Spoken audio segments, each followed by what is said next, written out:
Hello, नमस्कार आप सभी को स्वागत है आपका अपने यूट्यूब चैनल पर। जैसा कि आपने थंबनेल पे देख लिया है, सुपर फास्ट रिवीजन। और सुपर फास्ट रिवीजन किसका होगा बेटा? साइंस का। और जो डी ग्रुप का एग्जाम दे रहे हैं या किसी भी पेपर के लिए बैठेंगे, किसी भी कंपटीशन एग्जाम में जो बच्चे बैठेंगे, उन सब के लिए क्विक रिवीजन का जो काम है वो आज हम यहाँ पे करेंगे।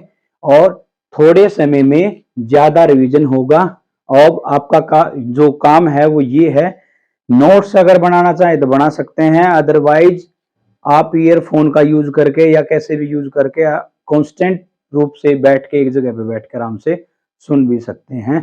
तो चलिए, समय को जाहिर ना करते हुए आज हम स्टार्ट करते हैं साइंस का रिवीजन, जिसमें हम आपको देंगे फिजिक्स, केमिस्ट्री और बायोलॉजी, वो भी सुपर फास्ट तरीके से।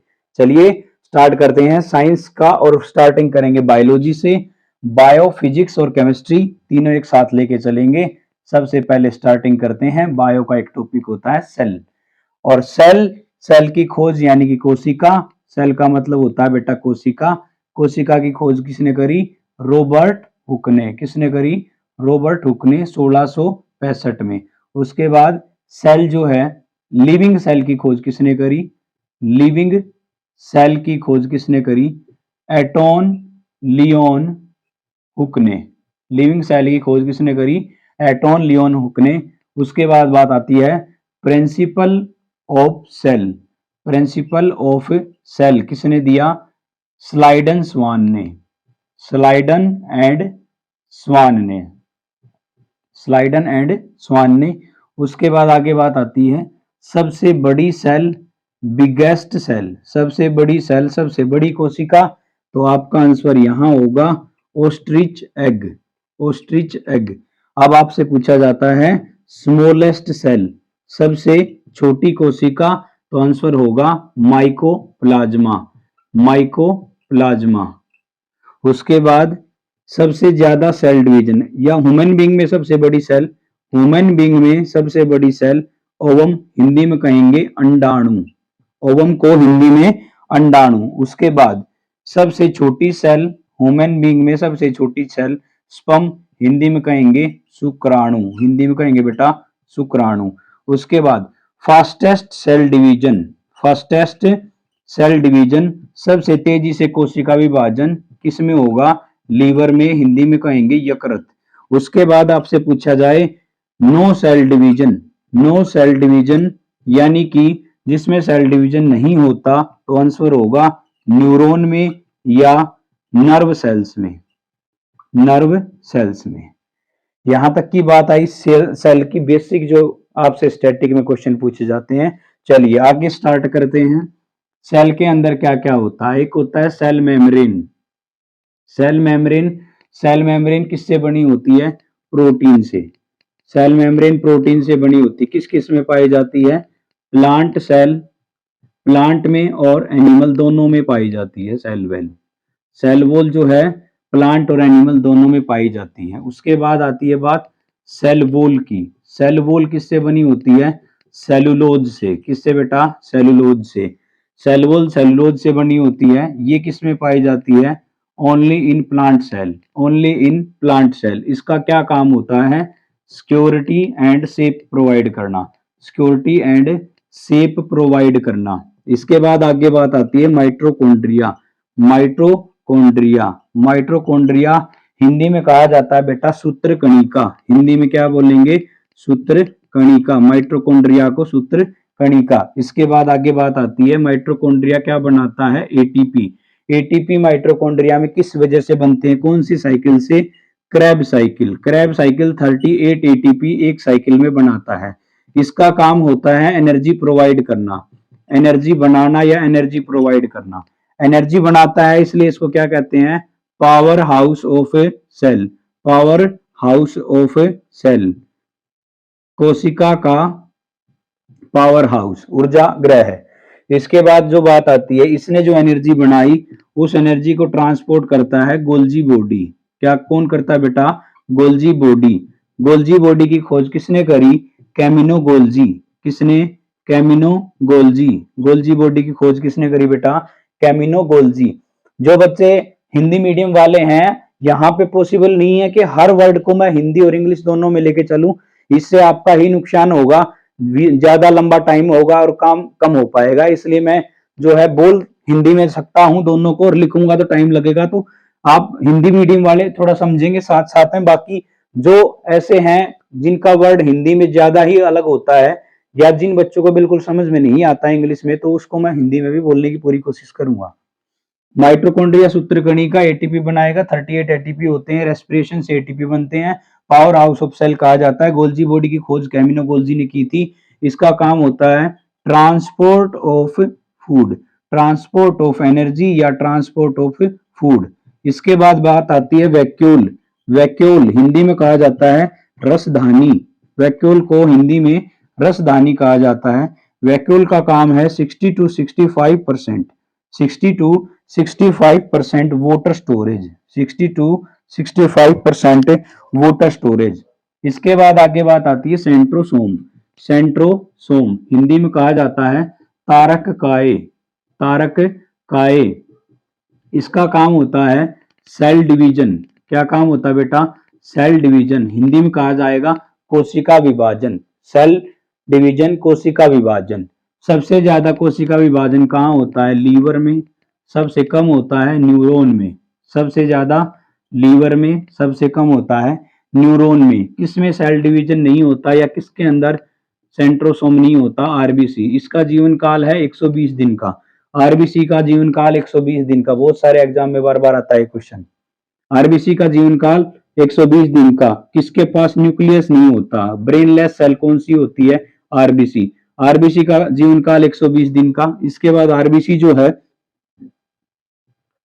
कहां पे जाके डेड होती है? आरबीसी डिस्ट्रॉय या डाइजेस्ट कहां होती है? क्योंकि आरबीसी के अंदर ना ही लाइसोसोम होता है, लाइसोसोम नहीं होता है तो डाइजेस्ट नहीं हो पाती हैं, और ये इनका जीवन काल 120 दिन का होता है। उसके बाद ही चली जाती है कहां पे? स्प्लीन में। या कहां पहुंच जाती है? कुछ एक आरबीसी पहुंच जाती है लीवर में।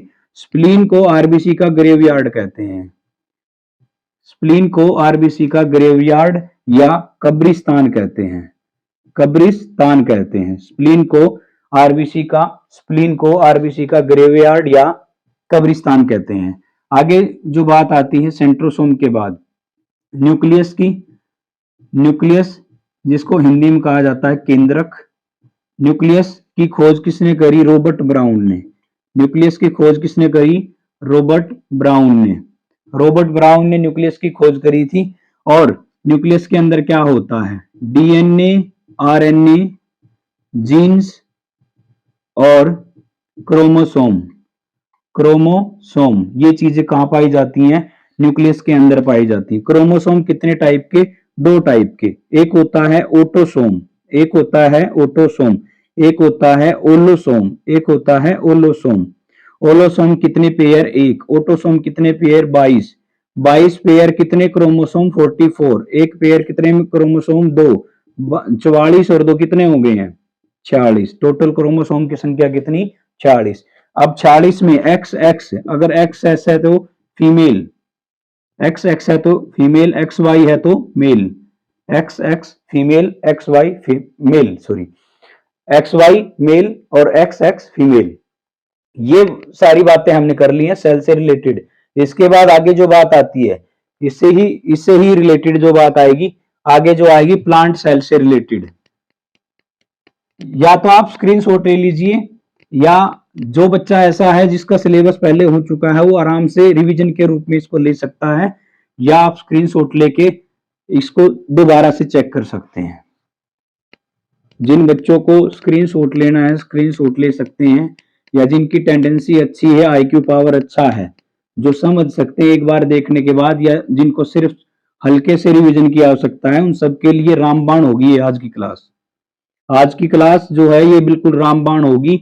डी ग्रुप का जो एग्जाम है आपका, हरियाणा एचएससी डी ग्रुप का जो एग्जाम है, उसमें 15 में से 15 नंबर लेने की पूरी कोशिश तुम करना। यहां इस क्लास में आपका रिवीजन होगा। आगे बात आती है प्लास्टिड। प्लास्टिड को हिंदी में कहते हैं लवक। ये किस में पाया जाता है? Only in plant cell, only in plant cell कितने प्रकार का होता है? 3 प्रकार का। कौन कौन सा? एक होता है क्लोरोप्लास्ट, एक होता है क्लोरोप्लास्ट, हिंदी में कहते हैं हरित लवक। एक होता है ल्यूकोप्लास्ट, हिंदी में कहते हैं अवर्णित लवक। एक होता है क्रोमोप्लास्ट, क्रोमोप्लास्ट हिंदी में कहते हैं वर्णित लवक। क्लोरोप्लास्ट कहाँ पाया जाता है? लीव्स में पाया जाता है, पत्तियों में पाया जाता है, स्टेम में पाया जाता है। ल्यूकोप्लास्ट कहाँ पाया जाता है? रूट्स में पाया जाता है। जबकि क्लोरोप्लास्ट कहाँ पाया जाता है? वोल प्लांट में पाया जाता है। इससे पौधों को रंग प्रदान करने का काम किया जाता है। जैसे बिटानिन जो होता है, चकुंदर का लाल रंग होता है, लाइकोपीन की वजह से टमाटर का लाल रंग होता है। ऐसे ऐसे जो क्वेश्चन बनते हैं, जेंथोफिल की वजह से फलों का रंग पीला होता है। आगे की बात चलते हैं, plant cell. Plant cell and animal cell, इन दोनों में क्या फर्क होता है? प्लांट सेल बड़ी होती हैं, एनिमल सेल इनके बजाय छोटी होती हैं, इनके बजाय छोटी होती हैं। इनके वैक्यूल्स जो होते हैं बड़े होते हैं, वैक्यूल्स जो होते हैं बड़े होते हैं, जबकि इनके वैक्यूल्स जो हैं वो छोटे होते हैं। वैक्यूल जो हैं इनके छोटे होते हैं। प्लांट सेल के वैक्यूल जो होते हैं बड़े होते हैं, जबकि एनिमल सेल के वैक्यूल बड़े होते हैं। सॉरी, प्लांट सेल के बड़े होते हैं, एनिमल सेल के छोटे होते हैं। और इसके अंदर, प्लांट सेल के अंदर अगर मैं बात करूं प्लांट की और ह्यूमन बीइंग की बात करूं या एनिमल की भी बात करूं, इनके तो बड़े होते ही हैं। एनिमल की अगर मैं बात करूं तो ह्यूमन बीइंग का और एनिमल का कंपैरिजन अगर किया जाए तो उसमें एनिमल्स के बड़े होते हैं, ह्यूमन बीइंग के इनसे छोटे होते हैं। ह्यूमन बीइंग के वैक्यूल छोटे होते हैं किसके बजाय? एनिमल्स के। एनिमल्स के वैक्यूल्स बड़े होते हैं, जबकि ह्यूमन बीइंग के वैक्यूल्स छोटे होते हैं। चलिए, बहुत अच्छे, शाबाश। नेक्स्ट क्वेश्चन की तरफ चलते हैं। नेक्स्ट टॉपिक जो बनेगा तुम्हारा prokaryotic and eukaryotic. Prokaryotic and eukaryotic cells. Eukaryotic cells, prokaryotic cells जो होती हैं वो छोटी होती हैं, जबकि यूकैरियोटिक सेल्स जो होती हैं बड़ी होती हैं। प्रोकैरियोटिक सेल्स को हम अनडेवलप्ड सेल्स कह सकते हैं, अविकसित कोशिकाएं कह सकते हैं, जबकि यूकैरियोटिक सेल्स को हम डेवलप्ड या विकसित कोशिकाएं कह सकते हैं। प्रोकैरियोटिक के अंदर 70s राइबोसोम पाया जाता है, जबकि यूकैरियोटिक के अंदर 80s राइबोसोम पाया जाता है। प्रोकैरियोटिक सेल्स को हमें देखने के लिए माइक्रोस्कोप की आवश्यकता पड़ती है, जबकि यूकैरियोटिक सेल्स को देखने के लिए माइक्रोस्कोप की आवश्यकता नहीं पड़ती है। प्रोकैरियोटिक सेल्स जो होती हैं वो अपना रेस्पिरेशन प्रोटोप्लाज्म के थ्रू करती हैं, जबकि यूकैरियोटिक सेल्स जो होती हैं अपना रेस्पिरेशन जो करती हैं वो माइटोकॉन्ड्रिया के आधार पे करती हैं। चलिए, बहुत अच्छे। नेक्स्ट जो टॉपिक बनेगा वो तुम्हारा बनेगा ब्रेन। यहां ब्रेन से लेते हैं एक बात। ब्रेन जो होता है, ब्रेन के 3 पार्ट होते हैं। एक होता है फ्रंट ब्रेन, एक होता है बेटा अग्र मस्तिष्क, एक होता है mid brain, third one is back brain यानी कि पश्च मस्तिष्क। फ्रंट ब्रेन के जो हैं 3 पार्ट होते हैं। एक होता है सेरिब्रम, एक होता है थैलेमस, एक होता है हाइपोथैलेमस। हाइपोथैलेमस। मिड ब्रेन के 2 पार्ट होते हैं, एक होता है कार्पुरा, एक होता है सेरिब्रल। बैक ब्रेन के 2 पार्ट होते हैं, एक होता है सेरिबेलम, एक होता है मेडुला ओब्लेंगेटा। मेडुला ओब्लेंगेटा। यहां से समझिए बातों को। मेमोरी का काम जो होता है, आपकी याददाश्त बनाए रखने का, यहां मैं बोर्ड पे आप पीछे देखते रहिए, याददाश्त बनाने का काम होता है सेरिब्रम का। आपके ब्रेन का मेमोरी कार्ड, आपके ब्रेन का मेमोरी कार्ड होता है सेरिब्रम। थैलेमस से होता है आउटर नॉलेज की जानकारी आपको मिलेगी, थैलेमस से आउटर नॉलेज की जानकारी मिलेगी, जबकि हाइपोथैलेमस से आपको इंटरनल नॉलेज की जानकारी मिलेगी। शरीर के आंतरिक भाग की जानकारी मिलती है हाइपोथैलेमस से। बाहरी शरीर से बाहर का ज्ञान जो आपको मिलता है, सर्दी गर्मी का एहसास जो होता है, वातावरण का एहसास जो होता है, वो आपको थैलेमस से मिलेगा। सेरिब्रम क्या करेगा? सेरिब्रम आपकी ब्रेन को मजबूत बनाए रखेगा, आपकी याददाश्त को बनाए रखने का काम करेगा। नेक्स्ट बात आती है कारपुरा। कारपुरा से देखने का, सूंघने का या सुनने का, आंख का नाक का जो भी मैसेज होते हैं उन सबको अडॉप्ट करने का काम होता है कारपुरा का। कारपुरा ये मैसेज लेके देता है सेरिब्रल को, और सेरिब्रल इन सारे मैसेज को कनेक्ट करवाता है किससे? स्पाइनल कोड से। स्पाइनल कोड से। स्पाइनल कोड जो होता है वो आपका सेकंड ब्रेन का काम करता है। स्पाइनल कोड सेकंड ब्रेन का काम करेगा। फिर उसके बाद स्पाइनल कोड से मैसेज कहाँ पहुंचते हैं, सेरिब्रम में। जब जो भी चीज आप देखते हो वो सारी चीजें कार्पोरा से मैसेज के थ्रू सेरिब्रल में पहुंचती हैं, और सेरिब्रल इन चीजों को उठा के स्पाइनल कोड के पास ले जाता है, और स्पाइनल कोड किसके पास पहुंचाता है, सेरिब्रम के पास। अब अगर आपने कोई चीज देखी और आपने पहले भी देख रखी है, तो आप उसको बता सकते हैं कि ये वो चीज है, क्योंकि ये सारी जो याददाश्त कहाँ स्टोर होती है, सेरिब्रम में। और सेरिब्रम क्या है, ब्रेन का सबसे बड़ा पार्ट है। नेक्स्ट जो बात आती है इसके बाद सेरिबेलम। सेरिबेलम का काम होता है balancing of body. Medulla oblongata का काम होता है रेस्पिरेशन का, डाइजेशन का, इन सब का स्टिमुलेशन करना। रेस्पिरेशन, डाइजेशन जो सारी चीजें होती हैं, पाचन तंत्र की क्रियाएं, रक्त परिसंचरण की प्रक्रियाएं, ये सारी चीजें कौन हैंडल करता है, मेडुला ऑब्लंगेटा करता है। हाइपोथैलेमस क्या करता है, हाइपोथैलेमस आपके बीपी को कंट्रोल कर लेता है। आपके बॉडी का टेम्परेचर 37 डिग्री सेल्सियस या 98.6 फ़ारेनहाइट जो है वो मेंटेन करने का काम किसका होता है, हाइपोथैलेमस का होता है। क्योंकि हाइपोथैलेमस क्या करता है बेटा, इंटरनली बॉडी के इंटरनली नॉलेज आपको देता है, ये आपको बॉडी से बाहर की नॉलेज देता है, ये आपका मेमोरी कार्ड है। सेरिब्रल जो है ये कनेक्ट करता है मैसेज को, कार्पुरा के मैसेज किसको देता है, स्पाइनल कोड को, और स्पाइनल कोड कहाँ पहुंचाता है, सेरिब्रम में पहुंचाता है। सेरिबेलम का काम होता है बैलेंसिंग ऑफ बॉडी, और मेडुला ऑब्लंगेटा का काम होता है digestive system, circulatory system and respiratory system, इन सब चीजों को कंट्रोल करना। ये होती है ब्रेन की बात, और मैक्सिमम यहीं से क्वेश्चन आपसे पूछे जाते हैं। सेकंड ब्रेन कौन सा है, स्पाइनल कोड। ब्रेन का सबसे बड़ा भाग कौन सा है, सेरिब्रम। हाइपोथैलेमस क्या करता है, मेंटेन करता है सब चीजों को, जो भी चीजें होती हैं उन सबको मेंटेन करने का काम होता है। और सभी जो ग्रंथियां होती हैं उन सबको कंट्रोल करता है पिट्यूटरी ग्लैंड, और पिट्यूटरी ग्लैंड को कंट्रोल करने का काम होता है हाइपोथैलेमस का। चलिए इसी के साथ शुरुआत करते हैं रेस्पिरेशन की, या डाइजेशन की, सॉरी डाइजेशन ले लेते हैं पहले। डाइजेशन की शुरुआत करते हैं। डाइजेशन की स्टार्टिंग होती है किससे, माउथ से, यानी कि मुख से। आपके मुख से डाइजेशन की शुरुआत होती है। डाइजेशन की मुख से शुरुआत होती है। मुख के अंदर क्या होती है, लार, यानी कि सलेवरी। क्या होती है बेटा, सलेवरी। कितने प्रकार की सलेवरी ग्लैंड है, 3 प्रकार की। कौन कौन सी हैं, पैराटिड। कौन कौन सी, पैराटिड। दूसरी होती है सबलिंगुअल। कौन सी बेटा, सबलिंगुअल। तीसरी होती है सबमेडाबुलर। सबमेडाबुलर, सबमेडाबुलर। सब हो सकता है आपको राइटिंग समझने में थोड़ी दिक्कत हो, क्योंकि ये फ्लो में ये सारी चीजें चल रही हैं, तो आप सुनने पे ज्यादा फोकस करेंगे, क्योंकि ये क्लास जो है आपको थ्योरेटिकल नहीं मिल रही है, ये आपको सिर्फ ऐसे मिल रही है जैसे आपने सिलेबस कर रखा है, या लास्ट का जो समय बचा है उसमें आप जितना हो सके उतना जल्दी से जल्दी रिविजन करें, तो आप अच्छे तरीके से सुनने पे ज्यादा फोकस करें और देखने पे ज्यादा फोकस करें। जो जिसको समझ में नहीं आ रहा वो ज्यादा सुनने पे फोकस करेंगे। उसके बाद पैराटिड जो ग्रंथि है वो सबसे बड़ी होती है। पैराटिड ग्लैंड जो होती है बेटा सबसे बड़ी होती है। पॉइजन के लिए रिस्पॉन्सिबल कौन सी होती है, पैराटिड।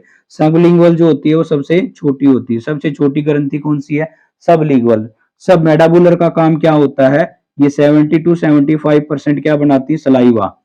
यानी कि सबसे ज्यादा लार कौन सी ग्रंथि बनाती है, तो बेटा आंसर होगा सब मेडाबुलर। ये सब मेडाबुलर के द्वारा क्या बनाई जाती है, सलेवरी, यानी कि लार। सलेवरी यानी कि सलाइवा, या सलाइवा का मतलब होता है लार। लार सबसे ज्यादा कौन बनाती है, सब मेडाबुलर। सब मेडाबुलर कहाँ पाई जाती है, लोअर जा, यानी कि आपके जबड़े के नीचे। लोअर जा, निचले वाले जबड़े में। पैराटिड होती है कान के पास, इंटरनली अगर मैं बात करूं तो कान के पास। और जो आपकी सबलिंगुअल होती है ये आपकी जीभ के नीचे होती है, जीभ के तालू के नीचे होती है सबलिंगुअल। पैराटिड होती है कान के पास। सब मेडाबुलर होती है आपके लोअर जा या नीचे वाले जबड़े में। इसके बाद आगे की तरफ चलते हैं। लार के अंदर, सलाइवा के अंदर क्या होता है, 90 to 95% वाटर होता है, कुछ आयंस होते हैं। इसके अलावा जो एंजाइम की अगर मैं बात करूं तो 2 एंजाइम होते हैं। एक होता है लाइसोजोमिक। लाइसोजोमिक हिंदी में कहा जाता है बेटा जीवाणुनाशी। क्या बोलते हैं, जीवाणुनाशी। जीवाणुनाशी लाइसोसोम कहाँ पाया जाता है, आपकी लार के अंदर। इसके बाद दूसरा जो एंजाइम होता है वो होता है amylase, amylase ptyalin enzyme. Amylase ptyalin enzyme कहाँ पाया जाता है, आपकी लार के अंदर। अमाइलेज टाइलिन एंजाइम क्या काम करता है बेटा, ये क्या करता है, कार्बोहाइड्रेट को किसमें कन्वर्ट कर देता है, कार्बोहाइड्रेट को किसमें कन्वर्ट करेगा, माल्टोज में। किसमें तोड़ देगा, माल्टोज में। कार्बोहाइड्रेट का जो पाचन है वो कहाँ से शुरुआत होता है, ये क्वेश्चन भी बन सकता है। कार्बोहाइड्रेट या स्टार्च का पाचन कहाँ से शुरू होता है, तो आपका आंसर जो होगा वो बन जाएगा मुख से शुरू होगा, और मुख में कहां से, लार से। लार में कौन सा एंजाइम, माइलेज टाइलेज एंजाइम। नेक्स्ट जो बात आती है ईसोफेगस। नेक्स्ट जो जो चलेंगे उस पे चलेंगे ईसोफेगस। ईसोफेगस जिसको आप कह सकते हो फूड पाइप, आहार नली, एलिमेंट्री कैनाल, ईसोफेगस, जो भी आप प्रोनाउंसिएशन करना चाहो। बाकी रेस्पिरेशन में और डाइजेशन में दोनों एक ही जैसा काम करती हैं।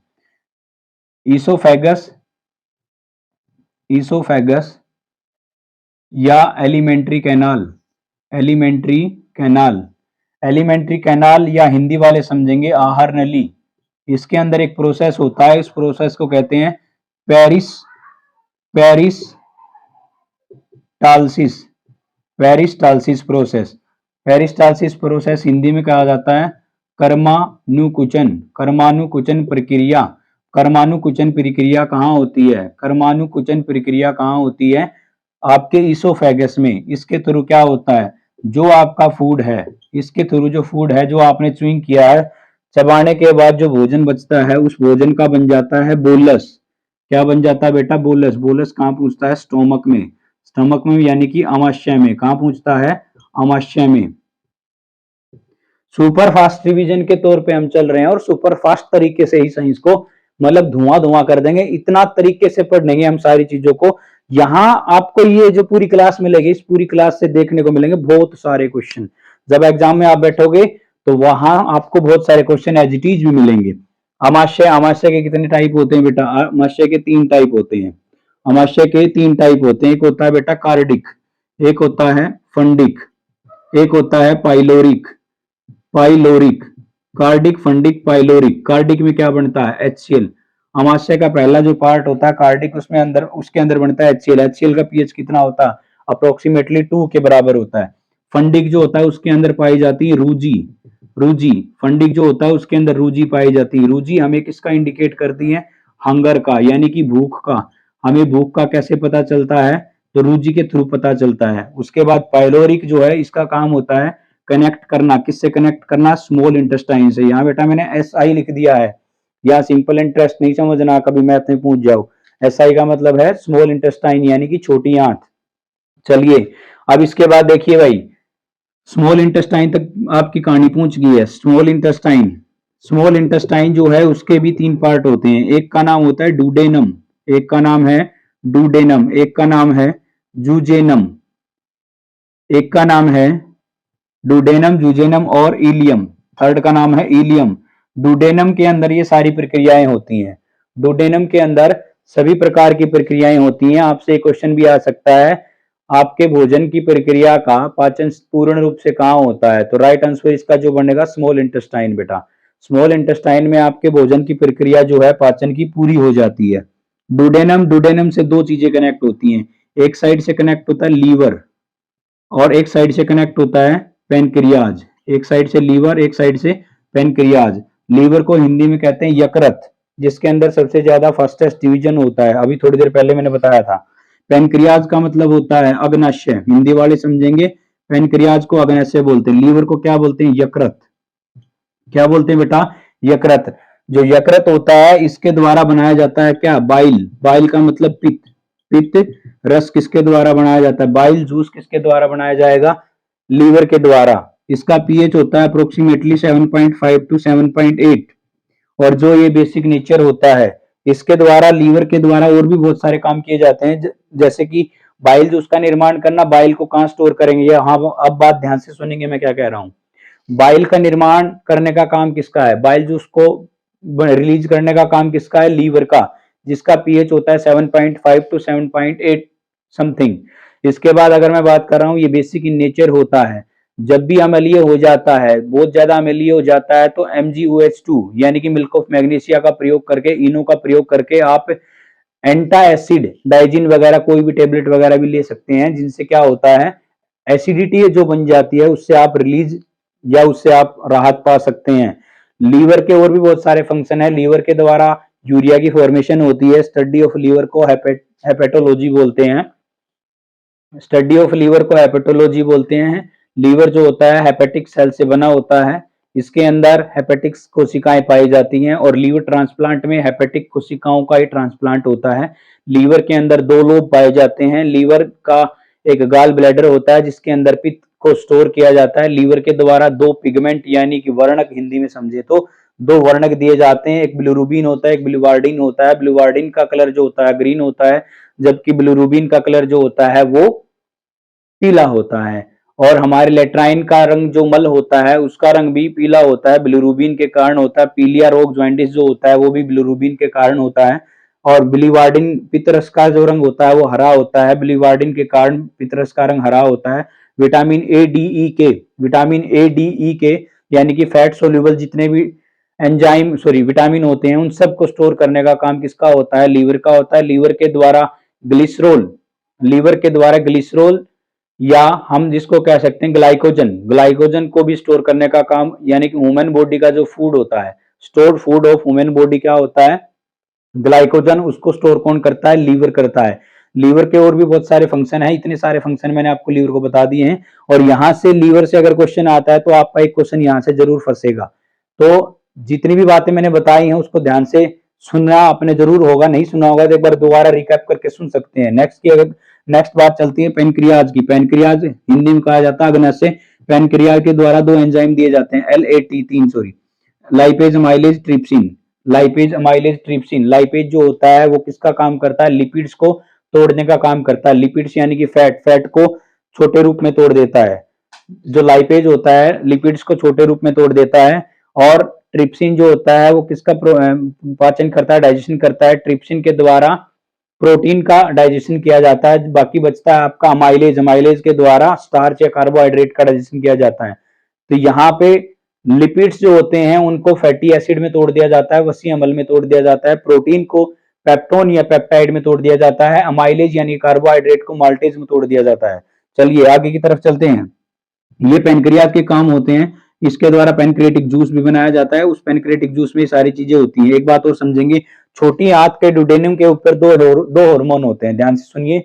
छोटी आंत जो होती है उसके ऊपर दो हार्मोन लगे हैं, एक साइड पेनक्रियाज के लिए, एक साइड लीवर के लिए। लीवर के लिए जो हार्मोन होता है उसका नाम है कैलिसिस्टोकाइनिन। ध्यान से सुनेंगे, लीवर के द्वारा लीवर में जो लीवर के लिए जो हार्मोन लगा होता है छोटी आंत के ऊपर उसको कहा जाता है कैलिसिस्टोकाइनिन। और जो एक होता है सेक्रेटिन, सेक्रेटिन नाम का हार्मोन होता है वो लगा होता है पेनक्रियाज के लिए। पेनक्रियाज के लिए वो लगा होता है। पेनक्रियाज का काम होता है एंजाइम रिलीज करना। तो एंजाइम रिलीज करवाने के लिए, स्टिमुलेट करवाने के लिए कौन रिस्पॉन्सिबल है? कौन सा हार्मोन? छोटी आंत का एक हार्मोन होता है जिसका नाम है सेक्रेटिन।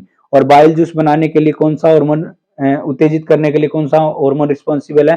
तो उसका आंसर आपका क्या होगा? कैलिसिस्टोकाइनिन। चलिए आगे की तरफ चलते हैं। आगे बात पहुंच जाती है, जैसे ही डाइजेशन कंप्लीट होता है छोटी आंत में, तो ये डाइजेशन कंप्लीट होने के बाद बात पहुंचती है लार्ज इंटेस्टाइन में। लार्ज इंटेस्टाइन के ऊपर जो ये बातें पहुंचती हैं, लार्ज इंटेस्टाइन में क्या होता है बेटा?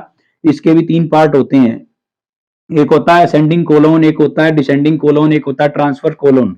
असेंडिंग कोलोन, डिसेंडिंग कोलोन और ट्रांसफर कोलोन, इन सब के काम जो होते हैं, जो अनडाइजेस्टेड फूड होता है, जैसे छोटी आंत ने पाचन किया, छोटी आंत के द्वारा जो पाचन किया जाता है, छोटी आंत जो पाचन के द्वारा कोई चीज ऐसी है जो पाचन में नहीं हुई है, यानी कि अनडाइजेस्ट बच गई है, तो अनडाइजेस्टेड फूड को स्टोर करने का काम करती है लार्ज इंटेस्टाइन। अनडाइजेस्टेड फूड को स्टोर करने का काम कौन करता है बेटा? Large intestine. लार्ज इंटेस्टाइन के ऊपर अगर मैं बात करूं, लार्ज इंटेस्टाइन यानी कि बड़ी आंत जो है, लार्ज इंटेस्टाइन यहां समझ जाएंगे। बड़ी आंत, बड़ी आंत में तीन भाग होते हैं, एक होता है असेंडिंग, एक होता है डिसेंडिंग, एक बीच वाला होता है ट्रांसवर्स कोलोन। अब यहां समझे इसका काम, मेन काम क्या होता है? वाटर का ऑब्जर्प्शन। क्या होता है? वाटर एब्जॉर्प्शन, यानी कि वाटर एब्जॉर्प्शन का मतलब हो गया जल का अवशोषण करना। जो आपके भोजन में डाइजेस्टेड फूड है, डाइजेस्टेड फूड है, उसको डाइजेस्ट करने के बाद जो पानी बचता है उस पानी का एब्जॉर्प्शन या अवशोषण जो है उस किसके द्वारा किया जाता है? तो यहाँ आंसर आपका हो जाएगा किसके द्वारा? लार्ज इंटेस्टाइन के द्वारा। नेक्स्ट आगे जो चलते हैं, इसको कहा जाता है, लार्ज इंटेस्टाइन के बारे में बोला जाता है, ये होता है house of bacteria. House of bacteria किसे कहा जाता है? जीवाणुओं का घर किसे कहा जाता है? तो आपका आंसर हो जाएगा लार्ज इंटेस्टाइन। कौन सा जीवाणु होता है? ई कोलाई, शॉर्ट में क्या बोलते हैं? E coli. बाकी इसका नाम होता है एस्चीरिया कोलाई। एस्चीरिया कोलाई, एस्चीरिया कोलाई जो है वो क्या है? एक बैक्टीरिया है, वो कहाँ पाया जाता है? लार्ज इंटेस्टाइन में पाया जाता है। हमारे लेट्राइन के अंदर, हमारे मल के अंदर जो दुर्गंध आती है वो किसके कारण आती है? एस्चेरिया कोलाई के अंदर कारण आती है। एस्चेरिया कोलाई लार्ज इंटेस्टाइन को क्या देता है बेटा? तो ये देता है कोबाल्ट, यानी कि विटामिन B12, विटामिन B12 और विटामिन डी। विटामिन डी ये दो चीजें कौन देता है? एस्चेरिया कोलाई आपको देता है। और एस्चेरिया कोलाई और लार्ज इंटेस्टाइन के बीच में एक रिलेशन होता है, उस रिलेशन को हम कहते हैं symbiotic relation. Symbiotic relation, symbiotic relation किस किस के बीच में? लार्ज इंटेस्टाइन और ई कोलाई, लार्ज इंटेस्टाइन और ई कोलाई बैक्टीरिया के बीच में कौन सा रिलेशन? सिम्बायोटिक रिलेशन होता है बेटा। नेक्स्ट आगे की तरफ चलते हैं। सिम्बायोटिक रिलेशन किसके बीच? एस्चेरिया कोलाई एंड लार्ज इंटेस्टाइन। चलिए, जैसे ही भोजन डाइजेस्ट होने के बाद अनडाइजेस्टेड फूड लार्ज इंटेस्टाइन में पहुंचता है, और अनडाइजेस्टेड फूड जो होता है ई कोलाई का खाना होता है, ये इसी से आपका भरण पोषण करता है, और ये आपको बदले में क्या देता है? विटामिन B12 और विटामिन डी। सिम्बायोटिक रिलेशन होता है इन दोनों के बीच में। जो भोजन बच जाता है, अनडाइजेस्टेड फूड जो बच जाता है, वो एनएस के द्वारा, या हिंदी में कहते हैं गुदा के द्वारा, आपके बॉडी से बाहर हो जाता है, और इसी के साथ आपका डाइजेशन जो बेटा कंप्लीट हो जाता है। और डाइजेशन में आपको कंप्लीट होने के लिए अगर एक दो बातें और समझेंगे, यहाँ स्मॉल इंटेस्टाइन जो होता है, स्मॉल इंटेस्टाइन में जाके ग्लूकोज बन जाता है, और स्मॉल इंटेस्टाइन के द्वारा एक जूस बनाया जाता है जिसको हम बोलते हैं इंटेस्टाइनल जूस। क्या बोलते हैं बेटा? Intestinal juice. इंटेस्टाइनल जूस का क्या काम होता है? इसके अंदर तीन टाइप के एंजाइम होते हैं, एक होता है सुक्रेज, एक होता है माल्टेज, एक होता है लैक्टेज। माल्टोज टाइप का जो शुगर होगा वो किसमें, उसके लिए एंजाइम कौन सा होगा? माल्टेज। सुक्रोज का जो होगा उसके लिए होगा सुक्रेज, और लैक्टोज जो होगा उसके होगा लैक्टेज। अब तीनों के द्वारा, किसी के द्वारा बनाया जाता है ग्लूकोज प्लस ग्लूकोज, दो मोलिक्यूल ग्लूकोज के मिल जाएंगे, किसी के द्वारा मिलेगा ग्लूकोज प्लस में फ्रक्टोज, और किसी के द्वारा बने मिलेगा ग्लूकोज प्लस में ग्लाइकोजन। और ये सारी चीजें मिलने के बाद लास्ट एंड रिजल्ट ये बनता है, हमें लास्ट में क्या मिल गया? ग्लूकोज। अब ये ग्लूकोज C6H12O6, ये ग्लूकोज का जो फॉर्मूला होता है ये आपको मिल गया है। कहां से मिला है? ये आपको छोटी आंत ने बना के दे दिया, जो भी आपने खाया था उसमें से ग्लूकोज निकाल के आपको दे दिया है, और ये ग्लूकोज आपको पूरी बॉडी तक पहुंचाना है, क्योंकि ग्लूकोज के सहारे ही आप सारे काम करते हो। तो यहाँ ग्लूकोज जो है आपको पूरी बॉडी तक पहुंचाना है, तो उसके लिए हम क्या करेंगे? जो ब्लड वेसल्स होती हैं, छोटी आंत के पास में छोटी छोटी रक्त की कणिकाएं होती हैं, वेसल्स होती हैं, वाहिकाएं जिसको बोल सकते हैं, ब्लड रक्त वाहिकाएं जो होती हैं, उनमें जाके उनके द्वारा सोख लिया जाता है। किसको? ग्लूकोज को। जैसे उसके द्वारा सोख लिया जाता है तो ब्लड में जैसे ही कोई चीज मिलेगी तो ब्लड पूरे बॉडी में सर्कुलेट करता रहता है, और ये ग्लूकोज जो है आपकी पूरी बॉडी में घूम जाता है। यानी कि 72 इंटू 70 इसलिए किया बेटा मैंने।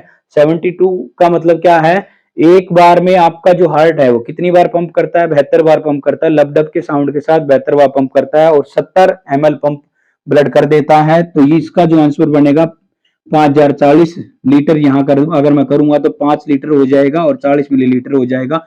ऑन एन एवरेज अगर एक व्यक्ति की बात करें तो 5 से 6 लीटर किसी भी आदमी में एवरेज जो ब्लड है वो होता है। और यानी कि मेरा कहने का अर्थ ये है कि 1 मिनट में पूरा का पूरा ग्लूकोज जितना बना था वो आपकी बॉडी में सर्कुलेट हो चुका है।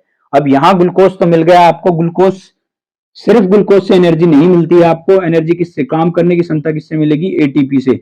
अब ग्लूकोज को एटीपी बनाने का काम किसका है? O2 का। कौन सी गैस का? ऑक्सीजन का। आप रेस्पिरेशन में किसका प्रयोग करते हैं? रेस्पिरेशन में सबसे ज्यादा प्रयोग किसका कर रहे हो आप? ऑक्सीजन का कर रहे हो। ऑक्सीजन जैसे ही आई बॉडी में और ग्लूकोज को तोड़ने का काम करती है। अब C6H12O6, यहां ध्यान से देखेंगे, C6H12O6 आपको मिला क्या है? ग्लूकोज। ग्लूकोज को तोड़ेगा कौन? ऑक्सीजन। यहां देखो बेटा, C6H12O6 यानी कि ग्लूकोज। ग्लूकोज को किसने तोड़ा? O2 ने। आपको क्या दे दिया? CO2 प्लस में H2O प्लस में ATP, एडिनोसाइन ट्राइफॉस्फेट। ये किसका काम करती है? एनर्जी का काम करती है। अब CO2 आपको मिल गई है, H2O वाटर बाहर निकल जाएगा जैसे ही ग्लूकोज टूटेगा O2 से। यानी कि ग्लूकोज को तोड़ने का काम कौन सी गैस करती है? ऑक्सीजन। इसीलिए ऑक्सीजन सबसे ज्यादा व्यापक रूप में मनुष्य के लिए जरूरी है। मनुष्य के लिए ऑक्सीजन इसलिए जरूरी है क्योंकि वो ग्लूकोज को बर्न कर सकता है, और ग्लूकोज को बर्न करने के बाद आपको क्या दे देगा? CO2 प्लस में H2O प्लस में ATP, जिसके सारे आप काम करते हैं। अब ये काम ऑक्सीजन कहाँ से मिलेगी? रेस्पिरेशन से।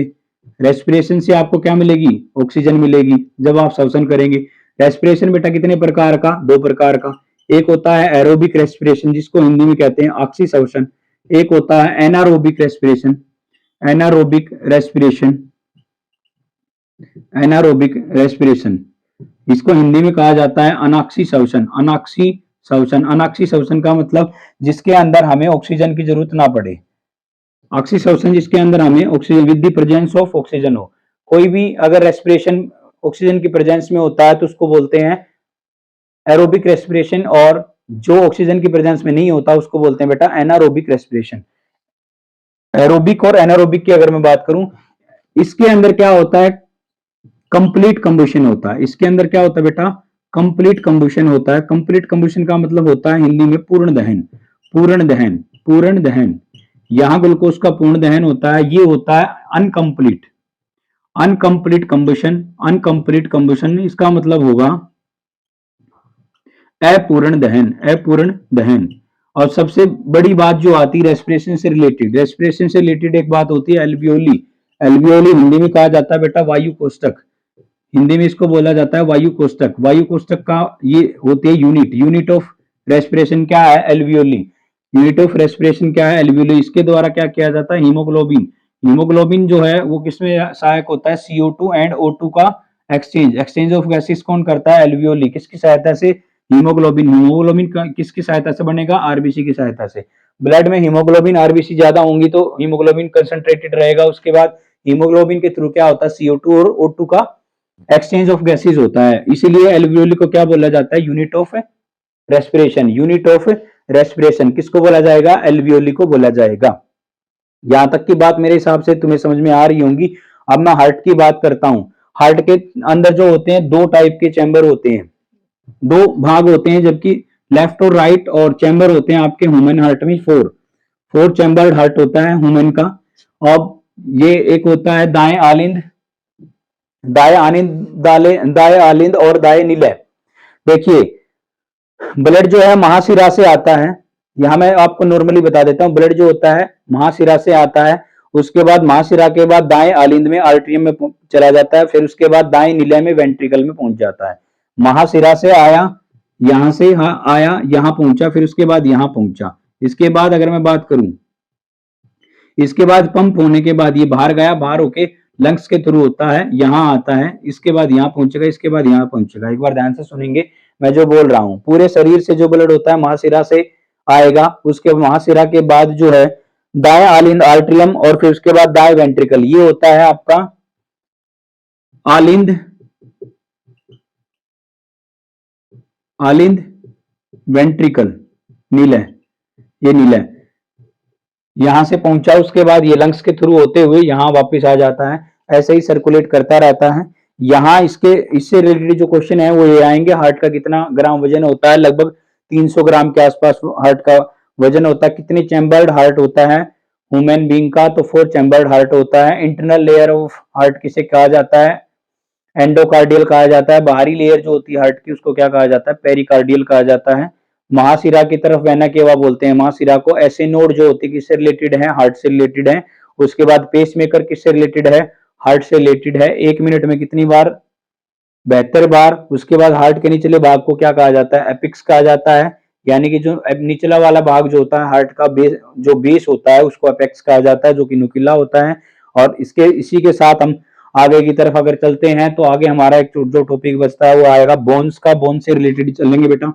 फटाफट से जल्दी से आप इसको शेयर कर दीजिए, जितने भी आपके मित्र दोस्त हैं उन सबके पास शेयर कर दीजिए। सुपर फास्ट रिवीजन जो है साइंस का चला हुआ है और इससे आपको तो हेल्प होगी ही होगी। आप अपने सगे संबंधी जितने भी मित्र हैं उन सबके पास भेज दीजिए। जो भी किसी भी इंस्टीट्यूट से या कहीं से भी तैयारी कर रहे हैं उनको फर्स्ट डिवीजन यहाँ आपको मिल जाएगा। आपको भी और अपने आपके दोस्तों हैं जितने भी दोस्त हैं उन सबके पास भेज दीजिए। और ये सारी चीजें आपको एक साथ मिल रही हैं, जो कि नॉर्मली कहीं भी एक साथ इतनी जल्दी से इतने कम समय में आपको देखने को नहीं मिलेंगी। चलिए नेक्स्ट क्वेश्चन, नेक्स्ट जो टॉपिक चलता है बोन्स। बोन्स जो होते हैं 206 नॉर्मली ऑन एन एवरेज इंसान के अंदर 206 हड्डियां होती हैं। इनके दो टाइप के स्केलेटन होते हैं, एक होता है एक्सोस्केलेटन, एक होता है एक्सोस्केलेटन, एक होता है एंडोस्केलेटन। एंडोस्केलेटन, एक्सोस्केलेटन वो होता है जिसके अंदर हड्डियां बाहर दिखाई देती हैं, एंडोस्केलेटन वो होता है जिसके अंदर हड्डियां बाहर दिखाई नहीं देती हैं। जैसे अगर मैं बात करूं ह्यूमन बीइंग की, तो ह्यूमन बीइंग का स्केलेटन जो है वो कैसा है, एंडोस्केलेटन है, क्योंकि ह्यूमन बीइंग की हड्डियां बाहर दिखाई नहीं देती हैं। तो ह्यूमन बीइंग की एंडोस्केलेटन की अगर मैं बात करूंगा तो दो टाइप की बोन्स होती हैं। एक होती है बेटा एक्सियल बोन्स, एक होती है अपेंडिकुलर बोन्स। अपेंडिकुलर बोन्स, अगर जिन जिन बच्चों को ये चीजें समझ में नहीं आ रही हैं तो बेटा 10-10 15-15 मिनट की हमारी जो टॉपिक से रिलेटेड वीडियो प्लेलिस्ट में जाके वन शॉट पे, या फिर बायोलॉजी की प्लेलिस्ट में जाके आप देख सकते हैं, वहां भी आपको मिल जाएंगी सारी चीजें डिटेल में। एक्सियल बोन की संख्या 80 होती है, जबकि अपेंडिकुलर बोन की संख्या 126 होती है। एक्सियल बोन जो होती हैं वो आपकी रक्षा करती हैं, इनका काम होता है रक्षा करना। ये आपकी मूवमेंट में यानी कि गति में सहायता करती हैं। 126 बोन आपकी मूवमेंट में सहायता करती है, एक्सियल बोन आपकी रक्षा में सहायता करती है। एक बार ध्यान से सुनिए, humerus, radius, ulna, carpal, metacarpal, phalanges, ये 30 हड्डियां होती हैं आपके हाथ में, 30 इस हाथ में होती हैं। उसके बाद पैरों की अगर मैं बात करूंगा, फीमर, पटेला, टीबिया, फीविया और टार्सल, मेटाटार्सल, फ्लैंजिस, ये आपके पैरों के अंदर होती हैं। ये वाली वीडियो अगर आपको देखनी है पूरी बोन से रिलेटेड, तो आप प्लेलिस्ट में जाएंगे, जीव विज्ञान या बायोलॉजी की प्लेलिस्ट खोलेंगे, उसके अंदर आपको मिल जाएंगे डिटेल में सारी बातें। यहाँ हम फर्स्ट रिवीजन कर रहे हैं तो जल्दी जल्दी चीजों को कवर करने की कोशिश करेंगे। यहाँ ये 80 बचती हैं, 80 हड्डियां होती हैं। देखिए, जो आपका नीचे वाला और ऊपर वाला हिस्सा जुड़ा होता है उसको बोला जाता है पेल्विक। ये होती है क्लेविकल बोन्स, जिसको ब्यूटी बोन भी कहा जाता है। और पीछे की तरफ होती है स्कैपुला, स्कैपुला बोन्स। दो स्कैपुला होती हैं, दो क्लेविकल होती हैं और दो पेल्विक होती हैं।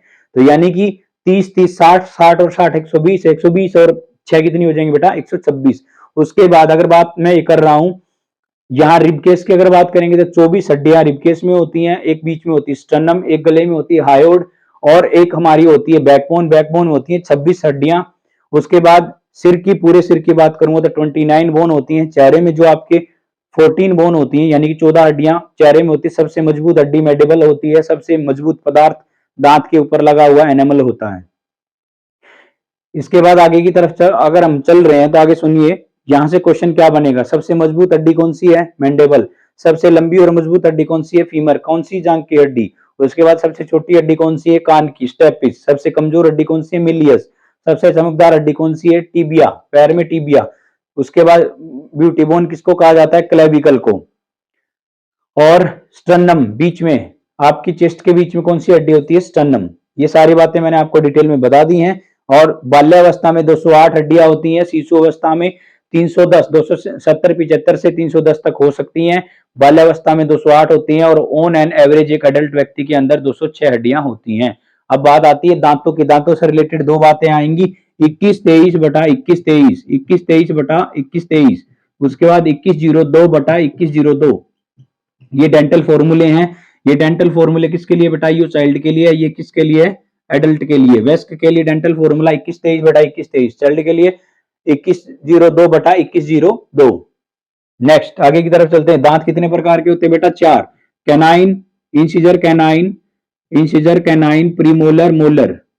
यहां देखिए, ये है इंसिजर, ये कैनाइन, प्रीमोलर और मोलर, ये बच्चों के लिए हैं। 21-02/21-02, यानी कि ऊपर नीचे के जबड़े की दोनों की हम बात कर रहे हैं यहाँ पे। और ह्यूमन स्केलेटन और जो आपके बोन्स हैं वो, और टिथ वाला जो चैप्टर है आपका यहाँ हो गया है। यहाँ एक बार मैं किडनी के ऊपर और नजर करता हूँ। किडनी का काम क्या होता है, किडनी जो होती है वो एक एक्सक्रेटरी ऑर्गन के अंदर, ह्यूमन बीइंग के अंदर आती है। यूरिन में 95% जल होता है, जबकि 2% आपका यूरिया होता है, जिसका पीएच 4.8 होता है। और स्मेल यूरिन के अंदर अमोनिया के कारण आती है। अमोनिया के कारण यूरिन के अंदर स्मेल आती है, यूरिया के कारण यूरिन के अंदर स्मेल बिल्कुल नहीं आती है। किडनी का बाहर जो होता है, किडनी की संख्या 2 होती है, उसका वेट जो होता है लगभग अप्रोक्सीमेटली 140 ग्राम होता है। मेम्ब्रेन ऑफ किडनी को क्या कहा जाता है, पेरिटोनियम कहा जाता है। किडनी के बाहरी भाग को कार्टेक्स कहा जाता है, किडनी के आंतरिक भाग को मेडुला कहा जाता है। किडनी के प्रवेश द्वार को रेलम हाइलम कहा जाता है। यूनिट ऑफ किडनी जो होती है नेफ्रॉन होती है। और एक नेफ्रॉन, लगभग आपकी बॉडी में नेफ्रॉन की संख्या की अगर मैं बात करूं तो लगभग 8 लाख के बराबर होती है। 8 लाख की संख्या जो होती है हमारे किसकी होती है, नेफ्रॉन की होती है। उसके बाद ब्रेन की अगर मैं बात करूंगा, ब्रेन की बाहर वाली झिल्ली को क्या बोलेंगे, मेनेजाइट। हृदय की बाहर वाली झिल्ली को क्या बोलेंगे, पेरिकार्डियल। उसके बाद फेफड़े की अगर मैं बात करूं, फेफड़े की झिल्ली को क्या बोलेंगे, प्लूरा मेम्ब्रेन। और उसके बाद अगर मैं बात करूं किडनी की, तो किडनी की जो झिल्ली होती है या मेम्ब्रेन होती है उसको क्या बोलेंगे, पेरिकार्डियम, सॉरी पेरिटोनियम। अब नेक्स्ट की जो बात चलती है, नेक्स्ट आपकी ग्लैंड्स, ग्रंथियां, वहां से भी एक क्वेश्चन जरूर आता है। और अगर किसी बच्चे को ये सारे टॉपिक में बार बार ये इसलिए बोल रहा हूं कि जिन बच्चों को समझ में नहीं आ रहा है या जिनको ऐसा लग रहा है कि ये सारी चीजें बहुत फास्टली चल रही हैं, तो आपके पास अगर टाइम है तो आप शॉर्ट शॉर्ट वीडियो जो हमारी हमने प्ले लिस्ट में डाल रखी है वो भी देख सकते हैं, कोई इशू नहीं है इस प्रकार का। और जिन बच्चों की अच्छी तैयारी है या उनको सिर्फ रिविजन चाहिए तो वो यहाँ पे इन चीजों को पढ़ सकते हैं। चलिए नेक्स्ट जो टॉपिक बनेगा बायोलॉजी का वो बनेगा ग्लैंड्स। आज हमारा टारगेट है पूरी साइंस, क्या फिजिक्स केमिस्ट्री बायोलॉजी सारा सब कुछ एक बार में रिवीजन आपको दे दें, इसलिए हम जल्दी जल्दी चल रहे हैं ताकि समय कम हो और चीजें आपको बेहतर से बेहतर मिल जाएं। मतलब हमारा दावा ये है इतने कम समय में इतनी सारी चीजों का रिवीजन, फास्टेस्ट जो रिवीजन है वो कोई करवा सकता है या नहीं हमें इस बात का नहीं पता है, लेकिन हम करवा सकते हैं, इस चीज का हमारा दावा है और हम रेगुलर वे में करवा भी रहे हैं। चलिए ग्लैंड्स जो है, ग्लैंड्स क्या होती हैं, ग्लैंड्स को हिंदी में कहा जाता है बेटा ग्रंथि। ग्लैंड्स को हिंदी में क्या कहा जाता है, ग्रंथि। और ग्लैंड्स जो है तीन प्रकार की होती हैं, ध्यान से सुनिए। एक होता है एक्जोक्राइन, एक होता है एक्जोक्राइन, एक होता है एंडोक्राइन, एंडोक्राइन, एक होता है मिक्स्ड ग्लैंड, यानी कि हिंदी में बोलेंगे मिश्रित ग्रंथि। ध्यान से सुनो, एक होता है एक्जोक्राइन, एक होता है एंडोक्राइन, एक होता है मिक्स्ड ग्लैंड। अब मैं आपको नॉर्मली आपको वोकैब से बता देता हूं, मुंह से बोल के आपको बता दूंगा ओरली क्या चीजें होंगी। देखो एक्जोक्राइन जो होते हैं उनका ब्लड से कोई कांटेक्ट नहीं होता, जबकि एंडोक्राइन होते हैं वो ब्लड के साथ कांटेक्ट में रहती हैं। मिक्स्ड ग्लैंड जो होती हैं वो दोनों तरीके से काम करती हैं। एक्जोक्राइन की अपनी खुद की ड्यूट होती है, नली होती है। एंडोक्राइन की अपनी खुद की कोई ड्यूट नहीं होती है, वो ब्लड के साथ मिक्स होकर चलती है। जो भी एंजाइम रिलीज करेंगी, जो भी एंजाइम रिलीज करेंगी वो सारी ग्रंथियां बनेंगी एक्जोक्राइन, जो भी हार्मोन रिलीज करेंगे वो सारी बनेंगी एंडोक्राइन। और मिक्स्ड ग्लैंड दोनों काम करेंगी, एंजाइम भी छोड़ेगी और हार्मोन भी छोड़ेगी। तो मिक्स्ड ग्लैंड के लिए सबसे पहले मिक्स को पकड़ लेते हैं, ये होता है पेनक्रियाज। पेनक्रियाज के अंदर चार टाइप की सेल्स होती हैं, alpha beta gamma F cell. ध्यान से सुनो, alpha beta gamma F cell, जिनके अंदर बीटा सेल्स होती है सबसे ज्यादा पाई जाती हैं। एफ सेल के द्वारा पेनक्रेटिक जूस बनाया जाता है, उस जूस के द्वारा तीन एंजाइम बनते हैं, अभी मैंने डाइजेस्टिव सिस्टम के रिवीजन में बताया आपको, लाइपेज, माइलेज और ट्रिप्सिन। चलिए पेनक्रियाज जो है मिक्स ग्लैंड का काम करती हैं, हार्मोन भी छोड़ती हैं और एंजाइम भी रिलीज करती हैं। एंडोक्राइन जो होंगी वो क्या छोड़ेंगी, हार्मोन रिलीज करेंगी। और उसके बाद एक्सोक्राइन जो है वो क्या छोड़ेंगी, आपको एंजाइम देंगी। जैसे फॉर एग्जांपल अगर मैं आपसे बात करता हूं, स्वेट, स्वेट हार्मोन जो है, स्वेट हार्मोन जो है, सॉरी, स्वेट का काम पसीने का काम, पसीने का काम किसके द्वारा, किसके द्वारा छोड़ा जाएगा, एक्सोक्राइन के द्वारा। जबकि आंतरिक रूप से अगर मैं बात करूंगा, एंडोक्राइन की बात करूंगा, तो उसमें बहुत सारी चीजें हैं, जैसे थायराइड है, हाइपोथैलेमस है, ये सारी चीज किस में आएंगी, ये एंडोक्राइन में आएंगे। एक्सोक्राइन में कौन सी आएंगी, sermon, sermon gland. Sermon gland कहाँ होती है, कान के अंदर होती है, जिसका काम होता है मोम का निर्माण करना, सेबकस का निर्माण करना। उसके बाद होता है लेक्राइमल, जो आपकी आंख के अंदर होती है, लेक्राइमल का काम होता है आंसुओं का निर्माण करना। एक होता है म्योबिन ग्रंथि, वो भी आपकी आंख के अंदर होती है, उसका काम होता है कीचड़ का निर्माण करना। एक होता है पंक्टम, आंख में आंसुओं को स्टोर करना। नेक्स्ट जो आती है स्वेट ग्लैंड, पसीना की ग्रंथि। इसके बाद आती है सेबेकस, सेबेकस जो होती है तेलीय निर्माण करती है, जो आपके नाक के ऊपर जो ऑयली स्किन जो होती है या चेहरे की चमक जिसको हम कह सकते हैं, उसका निर्माण करती है सेबेकस ग्रंथि। उसके बाद लार ग्रंथि मैंने आपको बता दी है। उसके बाद गैस्ट्रिक ग्लैंड, गैस्ट्रिक ग्लैंड का काम पाचन में होता है, रेनिन पेप्सिन एंजाइम देता है। उसके बाद म्यूकस, म्यूकस का मतलब होता है श्लेष्मा, हिंदी में बोल सकते हैं, या म्यूकस का निर्माण करना। और लास्ट जो होती है एक्सोक्राइन की समझेंगे वो लीवर, लीवर के बारे में मैंने आपको डिटेल में बता दिया। एक्सोक्राइन की सबसे बड़ी ग्रंथि का नाम क्या है, लीवर। अब आप बात आएंगे एंडोक्राइन की, एंडोक्राइन हाइपोथैलेमस, हाइपोथैलेमस किसको कंट्रोल करता है, नर्व सिस्टम को, सभी अंतर स्रावी ग्रंथि को कंट्रोल करने का, सभी एंडोक्राइन ग्लैंड को कंट्रोल करने का काम किसका है, हाइपोथैलेमस का। पीनियल ग्रंथि, इसको कहा जाता है थर्ड आई, जो आपके माथे के बीच में होती है, दो चीजों को रिलीज करती है, एक होता है सेरोटोनिन, एक होता है मेलाटोनिन। मेलानिन भी कह सकते हैं, मेलानिन जो है त्वचा के रंग का निर्धारण करता है, सेरोटोनिन जो होता है वो नींद का निर्धारण करता है। थायराइड ग्लैंड जो होती है, अगर जो नेक्स्ट है थायराइड ग्लैंड, आउटू ग्रंथि हिंदी में कहते हैं, इंटरनल में सबसे बड़ी होती है। जबकि एक्सोक्राइन की अगर मैं बात करूं, एक्सोक्राइन में सबसे बड़ी लीवर, इंटरनल में सबसे बड़ी कौन सी बेटा, थायराइड, अभी जो बता रहा था थायराइड। थायराइड जो होता है बीपी को कंट्रोल करने का काम होता है। थायराइड के द्वारा 3 प्रकार की बीमारियां हो सकती हैं, ग्वाइटर, मेजोडेमा और क्रिटिनिज्म। क्रिटिनिज्म यानी कि मंदबुद्धिता, ग्वाइटर यानी कि घेंगा, आपको पता ही होगा आयोडीन की कमी से कौन सा रोग होता है, घेंगा। नेक्स्ट जो आता है पैराथायरॉयड। पैराथायरॉयड का काम क्या होता है, पीयूष ग्रंथि को कंट्रोल, सिर्फ पीयूष ग्रंथि को कंट्रोल नहीं करता है, बाकी और सब चीजों को कंट्रोल कर लेता है। कैल्शियम और फास्फोरस का नियंत्रण इसके अंदर होता है। थाइमस ग्लैंड जो होती है वो आपकी छाती में पाई जाती है। नेक्स्ट जो मैं अब बता रहा हूँ, थाइमस जो ग्लैंड होती है वो आपकी छाती में पाई जाती है, यानी कि वक्ष में पाई जाती है, वक्ष क्षेत्र में पाई जाती है। और इसका काम होता है आपको ऑटोमेटिकली प्रोटीन का निर्माण करना, यानी कि जो आपके अनावश्यक जो प्रोटीन होते हैं 18 साल से कम आयु में ये काम करती है। एड्रेनल ग्रंथि, एड्रेनल जो ग्लैंड है, ग्रंथि जो है, उसका काम होता है एड्रेनलिन हार्मोन रिलीज करना। इमरजेंसी, आपातकाल, किसी भी गुस्सा या कोई भी एक्सीडेंट देखने के बाद इमरजेंसी क्रिएट हो जाती है, बीपी को तेज करने का काम होता है। इसको फाइट एंड फ्लाइट हार्मोन बोलते हैं। गोनोइड ग्रंथि ये होती है जन ग्रंथियां और ये स्टेरॉइड से बनती हैं। बाकी सभी ग्रंथियां जो होती है प्रोटीन से बनती हैं। मेल के अंदर टेस्टिस होता है, फीमेल के अंदर 3 टाइप की जो ग्लैंड्स होती हैं सॉरी 3 टाइप के जो हार्मोन होते हैं, एस्ट्रोजन, प्रोजेस्टेरोन और रिलैक्सेशन। एस्ट्रोजन जो होता है मासिक धर्म में मेंस्ट्रुएशन साइकिल में काम होता है। प्रोजेस्टेरोन जो होता है बेबी के गेस्टेशन पीरियड में, यानी कि गर्भावस्था में काम आता है। और जो पार्चुएशन के टाइम पे, डिलीवरी के टाइम पे जो काम आता है उसका नाम है रिलैक्सेशन। उसके बाद नेक्स्ट है पिट्यूटरी ग्लैंड। पिट्यूटरी ग्लैंड को कहते हैं मास्टर ग्रंथि, जो कि सबसे छोटी नॉर्मली मानी जाती है, लेकिन इससे भी छोटी होती है पीनियल ग्रंथि। उसके बाद एक आता है टीएसएच, जिसको बोलते हैं थायराइड स्टिमुलेटिंग हार्मोन। एक होता है एसटीएच, उसको बोलते हैं सेमेटोट्रोपिक हार्मोन। और एक होता है LTH, lactogenic hormone. Lactogenic hormone का काम, या इसको हम प्रोलैक्टिन भी कह सकते हैं, दूध का निर्माण करना, दूध का स्राव करने का काम होता है। ऑक्सीटोसिन का, ऑक्सीटोसिन का काम होता है दूध का निर्माण, सॉरी स्राव करना और निर्माण करने का काम होता है प्रोलैक्टिन का। तो अभी हम लेंगे 2 या 5 मिनट का रेस्ट, तब तक आप भी रेस्ट लेंगे। आपने जो भी पानी वानी पीना है पी सकते हैं, और दोबारा से जुड़ेंगे अभी सेशन में 1 मिनट के बाद।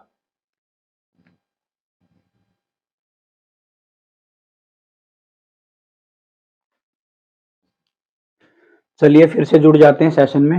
एक बार शेयर कर दीजिए सबके पास, जो भी आपके दोस्त मित्र हैं जो अपनी तैयारी कर रहे हैं, जिनको रिवीजन करना है, एक बार जल्दी से शेयर कर देंगे सभी ग्रुप्स में, या जो भी आपके मित्र हैं सबके पास शेयर कर देंगे। चलिए बायोलॉजी में अब बचता है स्किन। स्किन या हम बोल सकते हैं सेंस ऑर्गन। सेंस ऑर्गन जो होते हैं इसमें आप पढ़ेंगे आंख, कान, नाक। स्किन जो होता है, स्किन की 3 प्रकार की लेयर होती हैं, डर्मिस, एपिडर्मिस, डर्मिस और फैट वाली लेयर। अब इसके अंदर जो होता है एंडोड्रम, एक्टोड्रम और मीजोड्रम होता है। स्किन जो होता है, एक होता है एंडोड्रम, एक होता है एक्टोड्रम, एक्टोड्रम, एक होता है मीजोड्रम, मीजोड्रम। और ब्लड जो होता है मीजोड्रम में पाया जाता है, इसलिए ब्लड को क्या बोलते हैं, मीजोडर्मल फ्लूइड।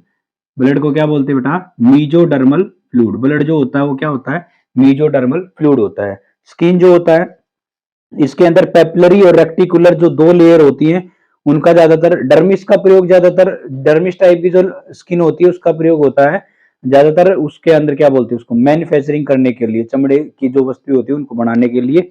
और स्किन की मोटाई जो होती है 0.5 से लेकर 2 mm तक हो सकती है। कान की अगर मैं बात करूंगा तो कान का काम होता है ऊपर वाले पीना जो होता है, भारी जो होता है, भारी कान, कर्ण पल्लव जिसको बोलते हैं, इसका काम होता है बैलेंसिंग करना, कार्टिलेज से बना होता है। मनुष्य के लिए यह अवशेषीय अंग है। हमारे लिए, मानव के लिए, ह्यूमन बॉडी में यहाँ कान का बाहर वाला जो हिस्सा होता है, यानी जिसको हम बोलते हैं कर्ण पल्लव, उसका कोई अहम योगदान नहीं होता है, ना इसका कोई यूज होता है। ये अपेंडिक्स के जैसे ही वेस्टिजिनल ऑर्गन होता है, यानी कि अवशेषी अंग होता है। जानवरों में कान का बाहर वाला कर्ण पल्लव जो होता है वो बैलेंसिंग का काम करता है। और हेलिक्स और लेबुला, ऊपर वाले हिस्से को, ये वाला हिस्सा जो होता है इसको बोलते हैं हेलिक्स, नीचे जिसमें बाली पहनते हैं इसको बोलते हैं लेबुला। अब जो ईयर ड्रम होता है ये थोड़ा अंदर की तरफ होता है, MIS, malleus, incus, stapes, 3 type की जो हड्डियां होती है आंतरिक कान की अगर मैं बात करूंगा। साउंड पहले ईयर ड्रम पर जाती है, फिर उसके बाद ओसिल्स तक पहुंचती है, और ओसिल्स जो होते हैं उसको कोकिला तक पहुंचाते हैं। कोकिला के अंदर जो होता है एक तरल पदार्थ होता है जो कि आयाम को कम करने का काम करता है। जीभ जो होते हैं, जीभ जो होता है आगे वाला भाग जो होता है उसमें टेस्ट अग्र फ्रंट की अगर मैं बात करूंगा तो उसमें मीठा होता है, अग्र पश्च यानी कि अब साइड में जो होता है उसमें नमकीन होता है। इसके बाद बैक पश्चिक जो होता है इसकी साइड में यानी कि साइड में जो होता है खट्टा, और बिल्कुल पीछे की साइड जो होता है वो कड़वा होता है। और अगर मैं बात करूंगा नाक की, तो नाक के अंदर 1 करोड़ जो होते हैं ऑल फैक्ट्री रीजन्स होते हैं, लोब्स होते हैं, जिनसे हम सूंघने का काम करते हैं। आंख से ज्यादातर क्वेश्चन देखने को मिलते हैं, तो एक बार ध्यान से सुनेंगे। आंख का सफेद वाला भाग जो होता है, आई का जो सफेद वाला भाग होता है, आई का जो सफेद वाला भाग होता है उसको स्कैलेरा बोलते हैं। आंख का सफेद वाला भाग जो होता है उसको स्कैलेरा बोलते हैं। स्कैलेरा जो होता है आंख का सफेद वाला भाग होता है। आइरिस जो होते हैं 3 प्रकार के होते हैं, 3 प्रकार के आइरिस हो सकते हैं, ब्लू, ब्लैक एंड ब्राउन। इसका काम क्या होता है? प्रकाश की मात्रा को नियंत्रित करना, यानी कि लाइट की इंटेंसिटी को स्टिमुलेट करता है, नियंत्रित करता है। इसके बाद आइरिस से जो है उसका सबसे मेन प्रयोग होता है जो आधार कार्ड की स्कैनिंग जो की जाती है या आंखों की जो स्कैनिंग की जाती है उसमें आइरिस का प्रयोग किया जाता है। पुतली जो होती है आंख के अंदर की तरफ होती है, जो बिल्कुल आपको अंदर की तरफ दिखाई दे रही है, जो ब्लैक ब्लैक टाइप की होती है वो पुतली होती है। इसका काम होता है प्रकाश को लेंस में प्रवेश करवाना। अधिक प्रकाश जब आ जाता है तो सिकुड़ जाती है, और कम प्रकाश जब होता है तो प्यूपिल जो है फैल जाता है। उसके बाद कोर्निया, हिंदी में कहते हैं स्वच्छ मंडल, यानी कि कोर्निया जो होता है आंख की सफाई के लिए यूज किया जाता है।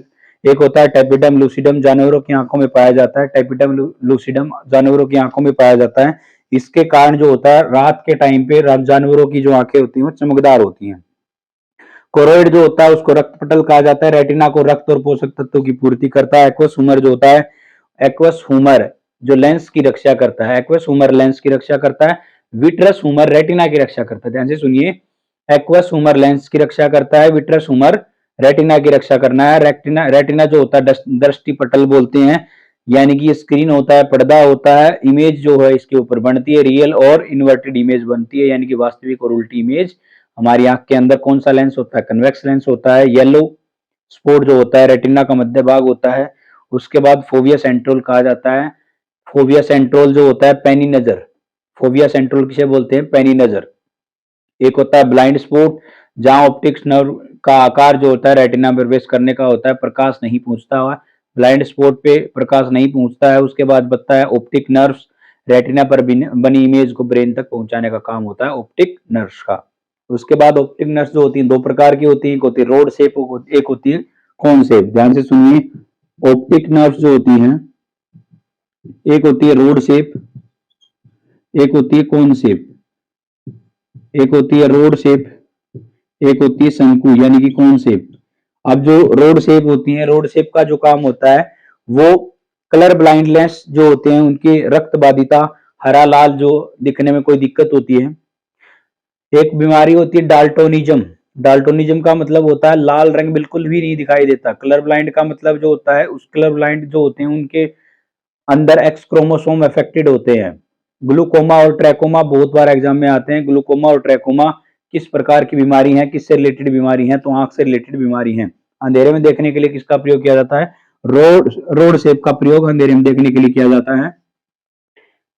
रोड शेप का प्रयोग अंधेरे में देखने के लिए किया जाता है। रतौंधी जो रोग होता है वो रोड शेप की, विटामिन ए अगर मैं बात करूं, विटामिन ए जिसकी कमी से होता है रतौंधी रोग, और किसकी कमी से? रोड शेप में अगर कोई दिक्कत आती है तो ये उसकी वजह से होता है, हो जाता है। नेक्स्ट देखिए, कैमरा एक जो नए मॉडर्न, अगर मैं कैमरे की बात करूं, एक साइड है कैमरा और एक साइड है आपकी आंख। तो फिल्म और रील जो बनेंगी वो कैमरे में, फिल्म और रील जो होती कैमरे की वो हमारी रेटिना पे बनेंगी। डायफ्राम जो होता है कैमरे का, डायफ्राम हमारी रियल में आईज का जो आइरिस होता है, अपार्चर जो होता है उसका प्यूपल होता है, और लेंस जो होता है वो आई का लेंस होता है। ये सिंपल सी बातें हैं। यहाँ आपको मेरे हिसाब से कंप्लीटली सेंस ऑर्गन भी समझ में आ गए होंगे। अब बातें जो बचती हैं वो डिजीज की बचती हैं। डिजीज के लिए मैंने यहाँ पे आपके प्ले लिस्ट में भी एक वीडियो डाल रखे है, जिन बच्चों को वहां से पढ़ना है तो वहां से पढ़ सकते हैं। यहाँ नॉर्मली मैं बता देता हूँ 4 प्रकार के डिजीज हैं, बैक्टीरिया, प्रोटोजोआ, वायरस और फंगाई। इनसे होने वाली बीमारियां उन सब का मैंने बता रखा है, कौन सी बीमारी किससे होती है और कहाँ किससे बीमारी को ठीक करने का उपाय। जो भी एक वीडियो है जो मैंने वन शॉट के नाम से डाल रखी है उसमें आप जाके देख सकते हैं। वहां से आपकी बीमारियां जितनी भी रिलेटेड हैं वो सारी की सारी कंप्लीट हो जाएंगी। और अब हम सेशन को पहुंचाते हैं फिजिक्स की तरफ और स्टार्टिंग करेंगे फिजिक्स की। और स्टार्टिंग में ही उठाते हैं एक टॉपिक जिसका नाम है वर्क। बहुत अच्छे शेयर करते रहिए, साथ साथ सबके पास शेयर कर दीजिए, जितने भी बच्चे हैं उन सबके पास शेयर कर दीजिए जो भी तैयारी करना चाहते हैं। या आपको सेशन पसंद आ रहा है तो आप जानबूझ के भी शेयर कर सकते हैं, जिनको तैयारी नहीं करनी है, आपको अच्छा सेशन लग रहा है तो भी शेयर आप कर सकते हैं अपने दोस्तों के पास, जिसको भी अच्छा लग रहा है, सेशन अच्छा पसंद आ रहा है तो लाइक कर दीजिए, शेयर कर दीजिए, साथ साथ शेयर करते रहिए। वर्क की तरफ चलते हैं। वर्क जो कि फिजिक्स का एक टॉपिक है, वर्क हिंदी में जिसको बोलते हैं कार्य। वर्क क्या होता है? Work said to be. Work क्या कहता है? Work is the product of force and displacement. Work is the product of force and displacement. Force and displacement. Work is the product of force and displacement, यानी कि बल और विस्थापन। बल गुना विस्थापन। बल गुना विस्थापन क्या बनेगा बेटा? वर्क।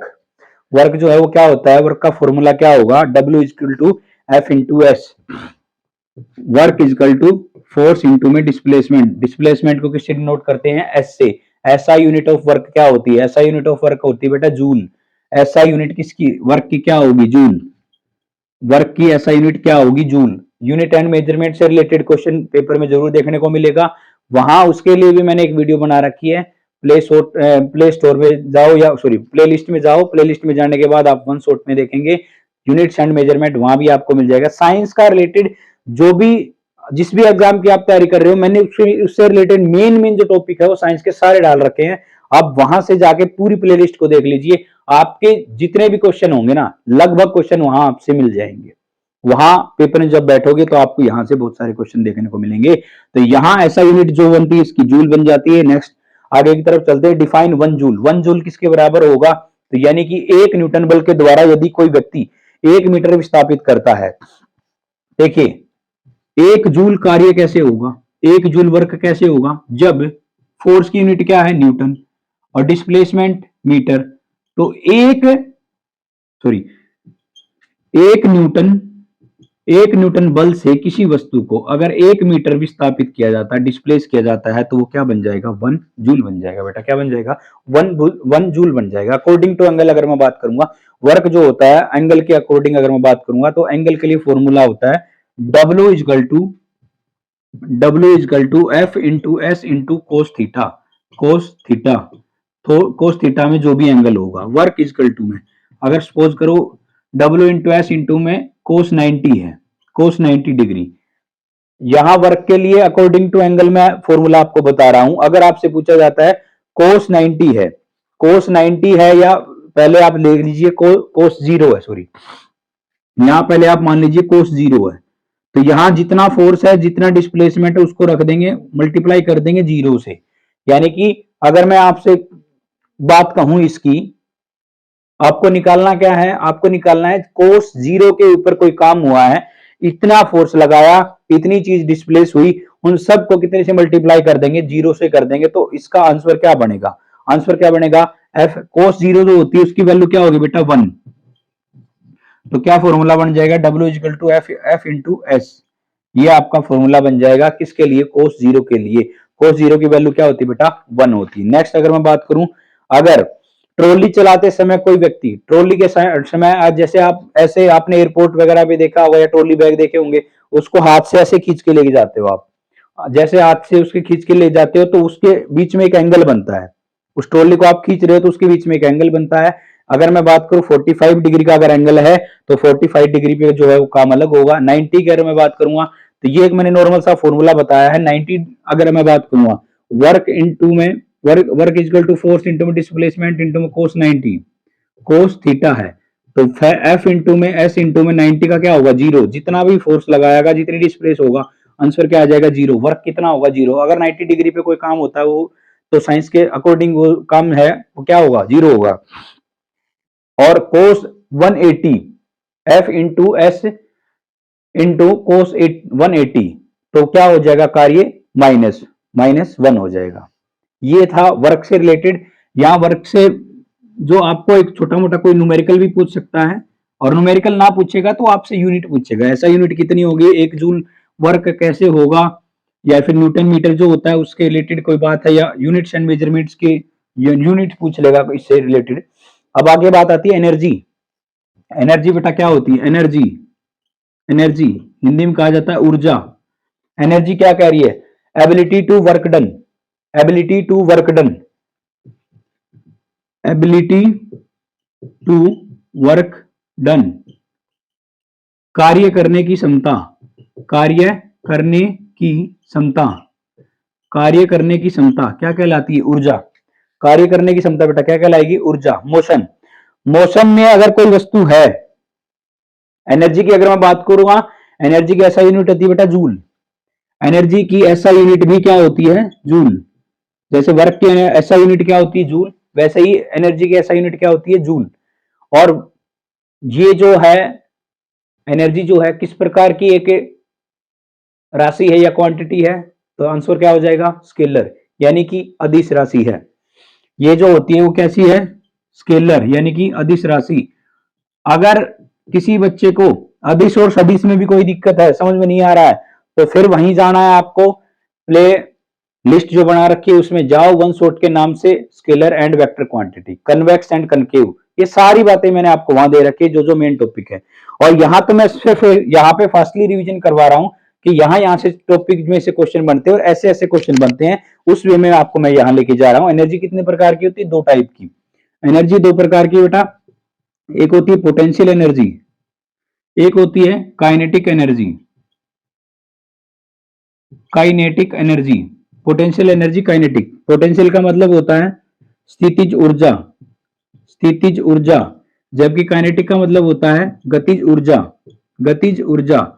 एक होती काइनेटिक एनर्जी जिसको बोलते हैं गतिज ऊर्जा, एक होती स्थितिज ऊर्जा जिसका स्थितिज ऊर्जा जिसको हम बोलते हैं पोटेंशियल एनर्जी। और काइनेटिक और पोटेंशियल दोनों को मिला देंगे तो आप बन जाएंगे, इन दोनों को अगर हम यहां प्लस कर देता हूं तो ये बन जाएगा एमई, यानी कि mechanical energy, mechanical energy, mechanical energy. Kinetic energy plus में पोटेंशियल एनर्जी इक्वल टू क्या बन जाएगा? Mechanical energy. और इसके बाद एक बात समझिए, पोटेंशियल का मतलब होता है स्थित, एक जगह पे स्थिर। जैसे मैंने ये मान लो मैं यहाँ पे खड़ा हूं, तो मेरे अंदर जो मास है वो किसके बराबर हो जाएगा? पोटेंशियल एनर्जी के बराबर हो जाएगा। मुझे यहाँ से मेरी मर्जी के बिना अगर आप किसी भी ऑब्जेक्ट को भी, अगर कोई ऑब्जेक्ट रखा है उसको आप पुश करने की कोशिश करेंगे या जिसके ऊपर कोई बल लगाएंगे, तो उसका जितना पोटेंशियल होता है उसकी जितनी आपको एनर्जी की आवश्यकता पड़ेगी। तो इसका फॉर्मूला जो बनेगा वो बनेगा mgh। पोटेंशियल जो होता है उसका फॉर्मूला होता है mgh। काइनेटिक एनर्जी का फॉर्मूला होता है हाफ mv स्क्वायर। पोटेंशियल का फॉर्मूला होता है mgh और काइनेटिक का जो फॉर्मूला है वो बनता है हाफ mv स्क्वायर।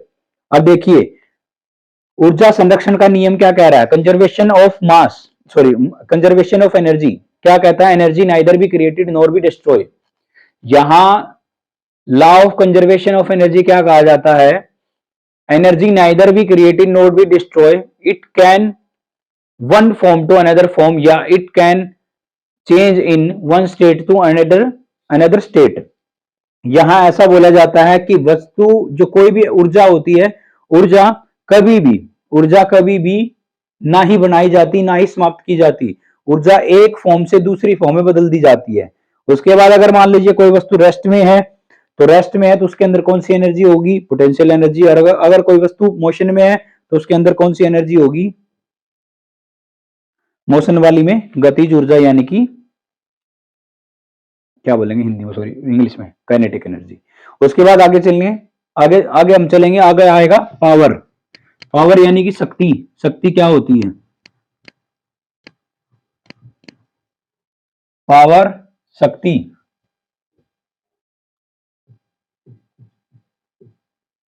पावर यानी कि शक्ति। शक्ति क्या होती है? देखिए पावर जो होता है कार्य करने की क्षमता, rate of doing work, rate of doing work, rate of doing work, rate of doing work, कार्य करने की क्षमता, कार्य करने की क्षमता क्या कहलाती है? Rate of doing work, power. Power का फॉर्मूला क्या होगा? वर्क अपॉन में टाइम। पावर का फॉर्मूला क्या होगा? Work upon time, work upon time, work. बताइए वर्क का क्या फॉर्मूला होगा? Force into displacement. तो इसके लिए फॉर्मूला है 1 जूल अपॉन में 1 सेकेंड, अगर मैं आपसे कहूं आपको निकालनी है पावर, पावर की यूनिट होती है वाट, पावर की यूनिट क्या है बेटा, वाट। मैं आपको बोलूं 1 वाट, 1 वाट कितने के बराबर होगा, 1 जूल अपॉन में 1 सेकेंड। 1 जूल कार्य हो कितनी देर में, 1 सेकेंड में, तो इसको क्या बोलेंगे, वाट। वाट किसकी यूनिट है, ऐसा यूनिट ऑफ पावर क्या है, वाट। उसके बाद अगर मैं कहूं आपसे define 1 kilowatt, define 1 kilowatt, 1 joule कार्य 1 सेकेंड में हो तो उसे बोलेंगे 1 वाट।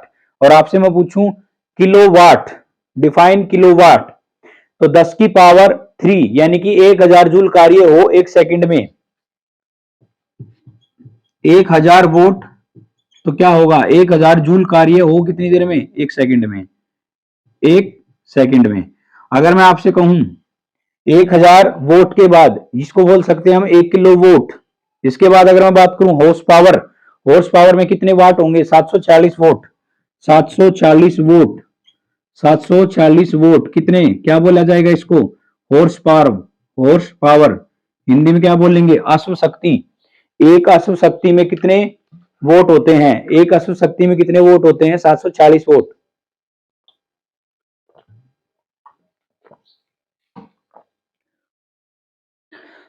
चलिए 1000 जूल अपॉन में 1 सेकेंड यानी कि 1000 वोट कार्य हो जाएगा। अगर आपसे पूछा जाए 1 kilowatt hour, 1 kilowatt hour, 1 kilowatt hour यानी कि that is the unit of electricity, electricity commercial unit.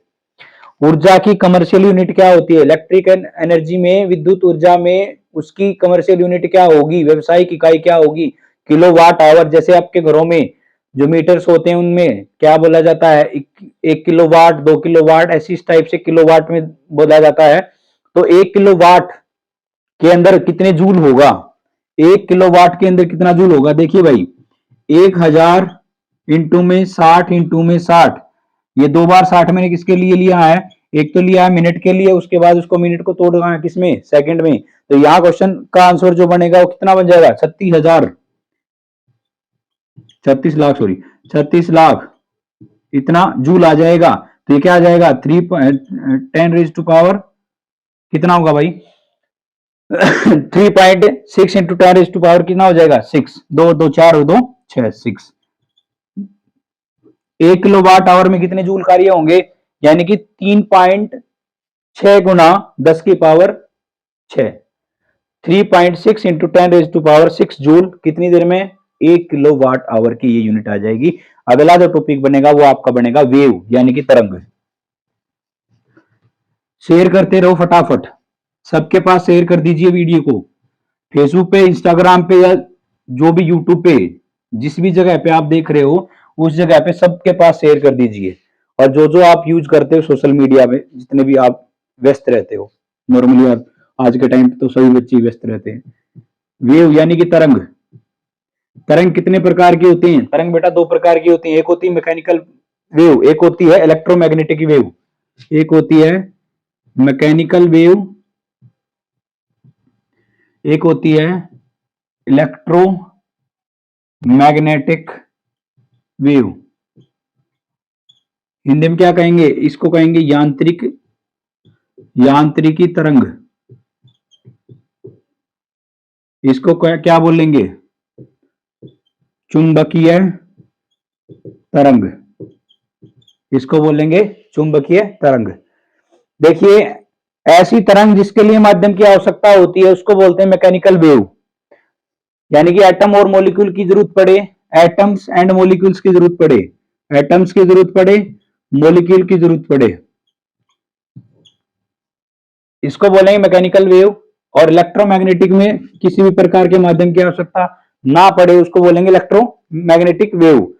और जैसे ध्वनि की अगर मैं बात करूंगा, ध्वनि जो होती है रेल की पटरी पर कान लगाने पर आवाज जो आपको सुनाई देती है, साउंड जो होती है यानी कि ध्वनि जो होती है वो किस में ज्यादा चलती है, सॉलिड में ध्वनि जो होती है सबसे तेज चलती है, जबकि एटम और मॉलिक्यूल जहां होते हैं नहीं होते, सॉरी वैक्यूम की अगर मैं बात करूं वहां साउंड बिल्कुल भी ट्रेवल नहीं कर सकती है।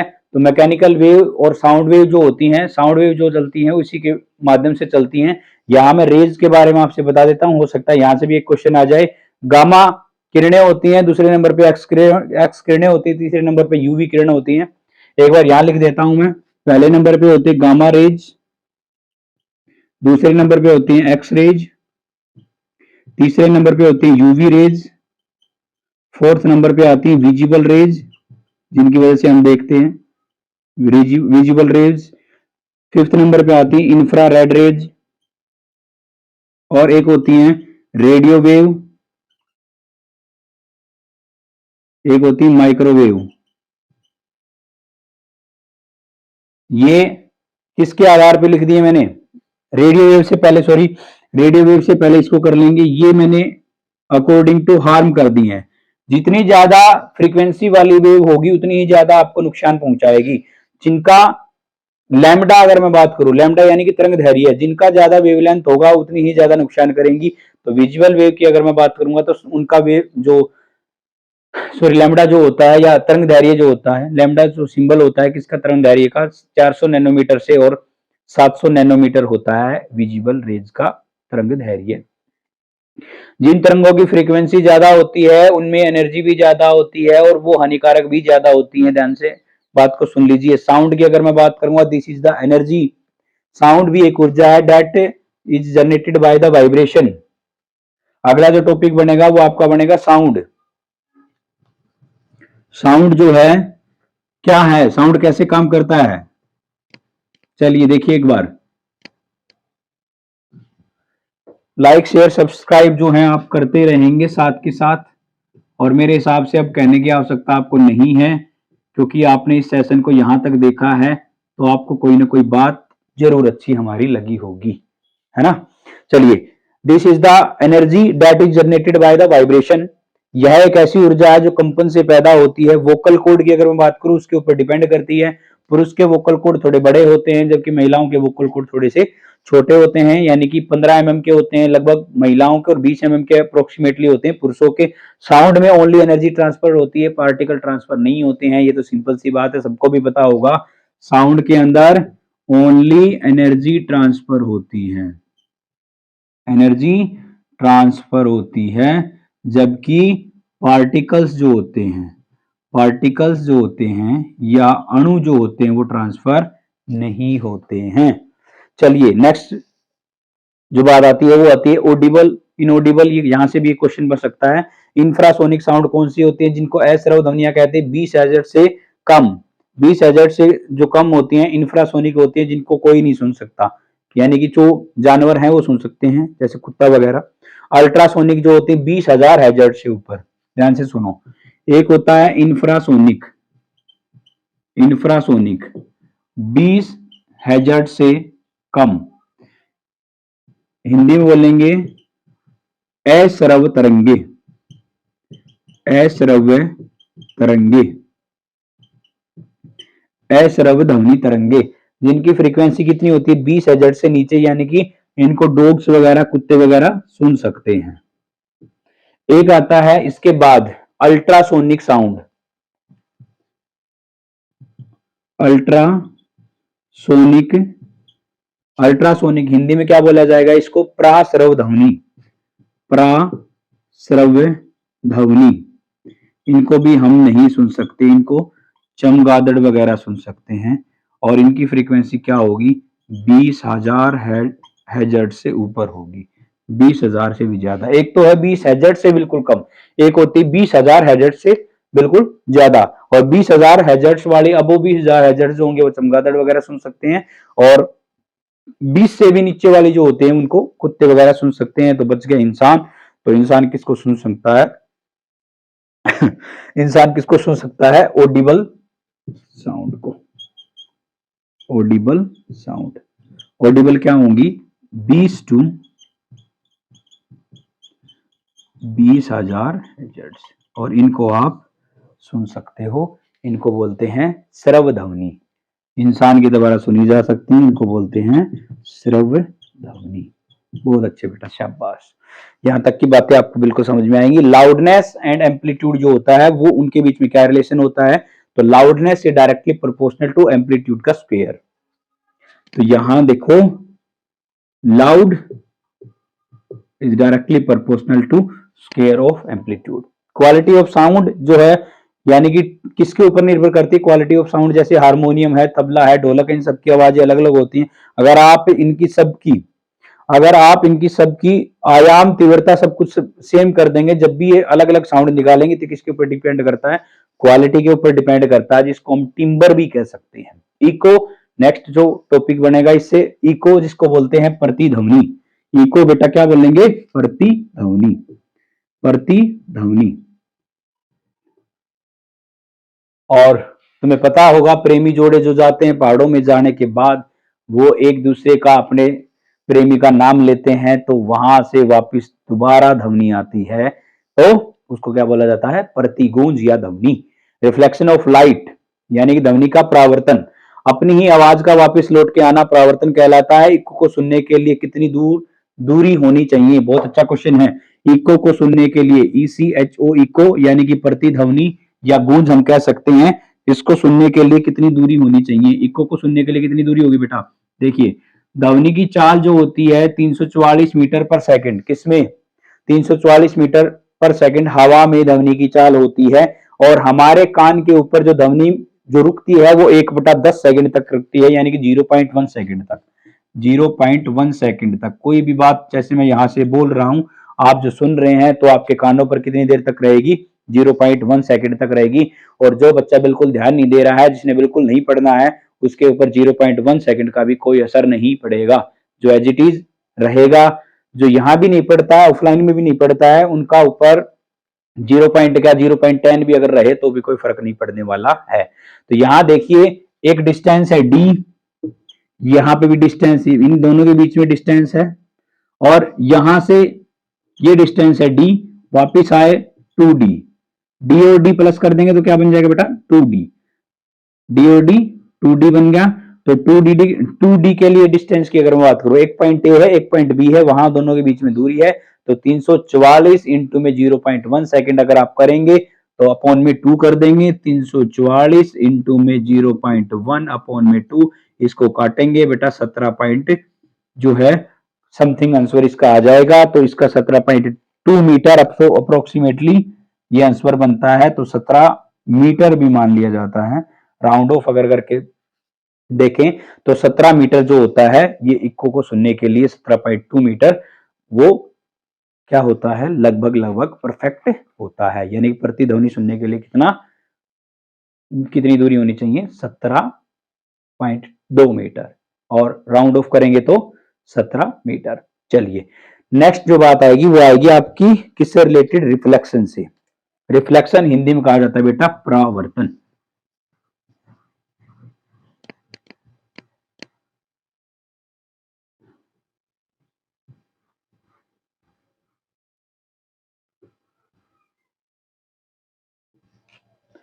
रिफ्लेक्शन जिसको हिंदी में कहा जाता है परावर्तन।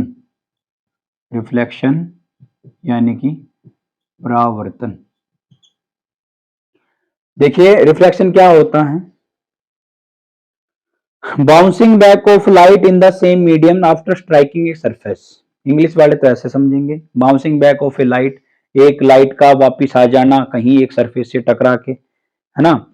रिफ्लेक्शन जो होता है, हम अपने आसपास की जो सारी चीजें होते हैं, समुंदर में तरंगे सतह की तरफ आती हैं और आके वापस मुड़ जाती हैं, ये भी एक रिफ्लेक्शन होता है। रिफ्लेक्शन दो वे में काम कर सकता है, एक होता है रफ, एक होता है स्मूथ। और अगर रफ सरफेस है, उसके ऊपर कोई लाइट आएगी तो वो एक जगह पे जाके इकट्ठी नहीं होगी। जैसे मान लो यहां दिखाता हूं मैं आपको, ये वाला एक सरफेस है, ये एक रफ सरफेस है, ये वाला सरफेस है स्मूथ सरफेस है। यहां इंसिडेंट रेज आई और ये रिफ्लेक्ट होके कहीं भी जा सकती है। ये आर का मतलब रिफ्रैक्टिव और ये है आपतन, ये है परावर्तन। और यहां आई लाइट, यहां आने के बाद स्ट्राइक करके कहीं भी जा सकती है, इसका कोई भरोसा नहीं है, ये जाएगी कहीं भी जा सकती है। क्योंकि ये सरफेस कैसा है बेटा? रफ, यानी कि खुदरा सरफेस है। कैसा बेटा? खुदरा सरफेस है। ये है स्मूथ, यहां लाइट आई और ये ऐसे चली जाएगी, यानी कि angle I is equal to angle R. Angle I is equal to angle R. चलिए, रियल और वर्चुअल की अगर मैं बात करूंगा, रियल इमेज कैसे बनेगी? Reflected light actually meet at a point. जब भी कोई भी परावर्तित जो किरण होती है वो जाके एक जगह पे मिल जाए तो उसको बनेगी रियल, और जो एक जगह पे ना मिले उसको बोलेंगे वर्चुअल इमेज। और रियल इमेज को आप पर्दे पे रख सकते हैं, जबकि वर्चुअल इमेज को पर्दे पे नहीं रख सकते। लॉ ऑफ रिफ्लेक्शन क्या होता है? फर्स्ट लॉ होता है angle I equal to angle R, और दूसरी बात ये होती है आपतन कोण और परावर्तन कोण दोनों जो होते हैं बराबर होते हैं। Incident ray, normal rays and reflected rays are on same plane, एक प्रकार के एक सेम पे होते हैं। समतल कोण की अगर मैं बात करूंगा, समतल कोण जो होता है वो प्लेन मिरर से बन सकता है। और अगर आपको एक प्लेन मिरर के अंदर पूरी की पूरी इमेज देखनी है तो उसके लिए क्या फॉर्मूला होगा? हाइट ऑफ ऑब्जेक्ट अपॉन में 2, हाइट ऑफ ऑब्जेक्ट को 2 से डिवाइड कर देंगे, आपका आंसर आ जाएगा। रिफ्रैक्शन यानी कि हिंदी में बोलते हैं अपवर्तन। Bending of straight light into one medium to another medium, एक माध्यम से दूसरे माध्यम की तरफ जाते समय लाइट का बैंड होना क्या कहलाता है? रिफ्रैक्शन कहलाता है, अपवर्तन कहलाता है। और अपवर्तन के लिए अगर मैं बात करूं तो पानी का अपवर्तनांक जो होता है, यहां से ध्यान से सुनेंगे, 2.25 इंटू 10⁸8, और निर्वात का जो होगा जो होता है 3.00 इंटू 10⁸8। इसके लिए फॉर्मूला क्या होगा? n इजकल टू, एन का मतलब होता है refractive index, n equal to C upon में v। c का मतलब होता है speed of light in vacuum, और v का मतलब है speed of light in medium. n equal to C upon में v। c का फॉर्मूला, c किसके लिए डिनोट किया गया है? Speed of light in vacuum, vacuum में लाइट की स्पीड। ये v का मतलब होता है माध्यम में लाइट की स्पीड। इसको अगर आप डिवाइड करेंगे तो आपका n निकल जाएगा। n होता है रिफ्रैक्टिव इंडेक्स, रिफ्रैक्टिव इंडेक्स जिसको बोलते हैं अपवर्तनांक, अपवर्तनांक। विरल और संगन माध्यम होते हैं, ये आपने डिटेल में देखनी है तो आप प्लेलिस्ट में जाएंगे वहां देखेंगे। क्रिटिकल एंगल कितना होता है? तो क्रिटिकल एंगल होता है बेटा the angle that which of the angle reflection is 90 degree, वह कोण जिसके लिए अपवर्तन कोण का मान 90 डिग्री हो। 90 डिग्री जो होता है, 90 डिग्री से जो एग्जैक्ट 90 डिग्री के ऊपर होगा उसको हम आपतन यानी कि क्रांतिक कोण बोल सकते हैं। सबसे ज्यादा हीरे की अगर मैं बात करूंगा, हीरा जो होता है उसके अंदर TIR बनता है, टोटल इंटरनल रिफ्लेक्शन बनता है। हीरे के अंदर चमक क्यों होती है? क्योंकि हीरे के अंदर जो लाइट आती है वो उसके अंदर रह जाती है। कारण ये होता है कि उसके अंदर पूर्ण आंतरिक परावर्तन होता है, और हीरे को 24.4 एंगल पे काटा जाता है, इसलिए उसके अंदर ऐसा कुछ देखने को मिलता है। लेंस और मिरर की अगर हम बात करेंगे आपको वीडियो वहां मिलेगी, कनकेव कन्वेक्स, 2-4 वर्ड में ही सारा सब कुछ क्लियर हो जाएगा। यूजेज ऑफ लेंस वगैरह ये सारी बातें आपको मैंने वहां बता रखी हैं। तो इसी के साथ हम जो है इलेक्ट्रिसिटी की अगर हम बात करेंगे, इलेक्ट्रिसिटी के बारे में बता रखा है, हीट के बारे में मैंने आपको वहां बता रखा है। और ये सारी चीजें जो है वहां आप 5-5, 7-7 मिनट में जल्दी से जल्दी ऐसे ही हमने, देखिए हमारा एक सीधा सीधा मोटिव ये होता है कि यहाँ यूट्यूब पे आके यहाँ आपके सामने कैमरे के सामने खड़े होकर समय खराब करना आपका हमारा कोई भी औचित्य नहीं है कि हम यहाँ आपके सामने खड़े हों और आपका समय जाहिर करें। बिना समय को गंवाए हुए हर वीडियो में आपको पॉइंट टू पॉइंट बातें मिलेंगी, क्योंकि यूट्यूब पे आपको पता है बहुत सारा कचरा भी है और बहुत सारा अच्छा अच्छा कंटेंट भी है। तो अच्छे कंटेंट को और कचरे को जानना पहचानना वो आपका काम है।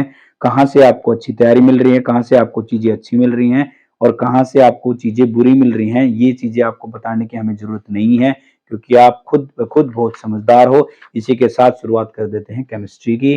केमिस्ट्री जिसमें हम अंदरूनी विशेषताओं को पढ़ेंगे। किसी भी रासायनिक क्षेत्र में अंदरूनी विशेषताओं को पढ़ना केमिस्ट्री के अंतर्गत आता है।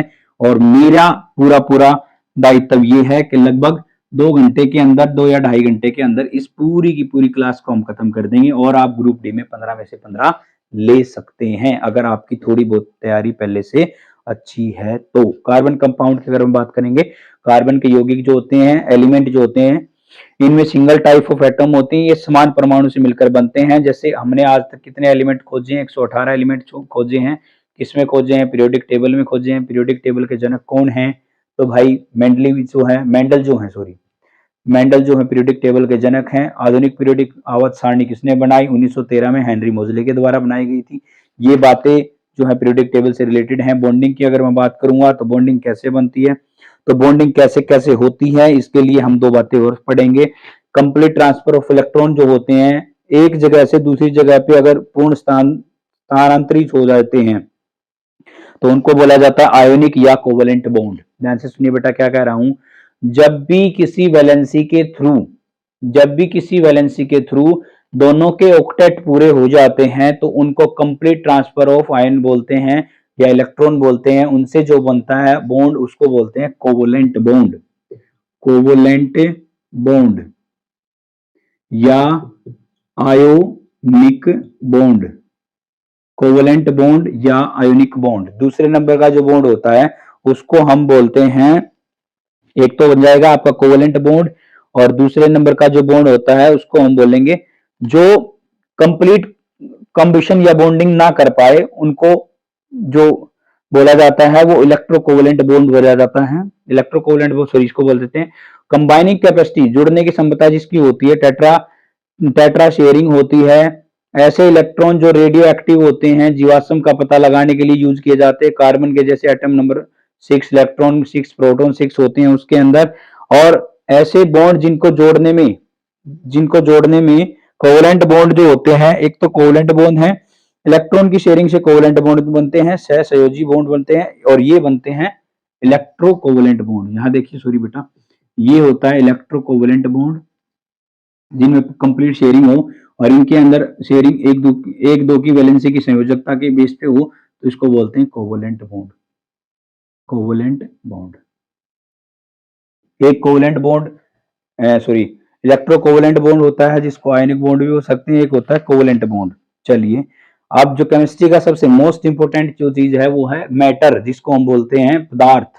पदार्थ जो होता है मास, ब्रह्मांड में कोई भी जो ऑब्जेक्ट है, जो भी कोई ऑब्जेक्ट है ब्रह्मांड में जिसकी फंडामेंटल प्रॉपर्टी हो वो सारी की सारी किसमें रिलेट होती है बेटा, मास में।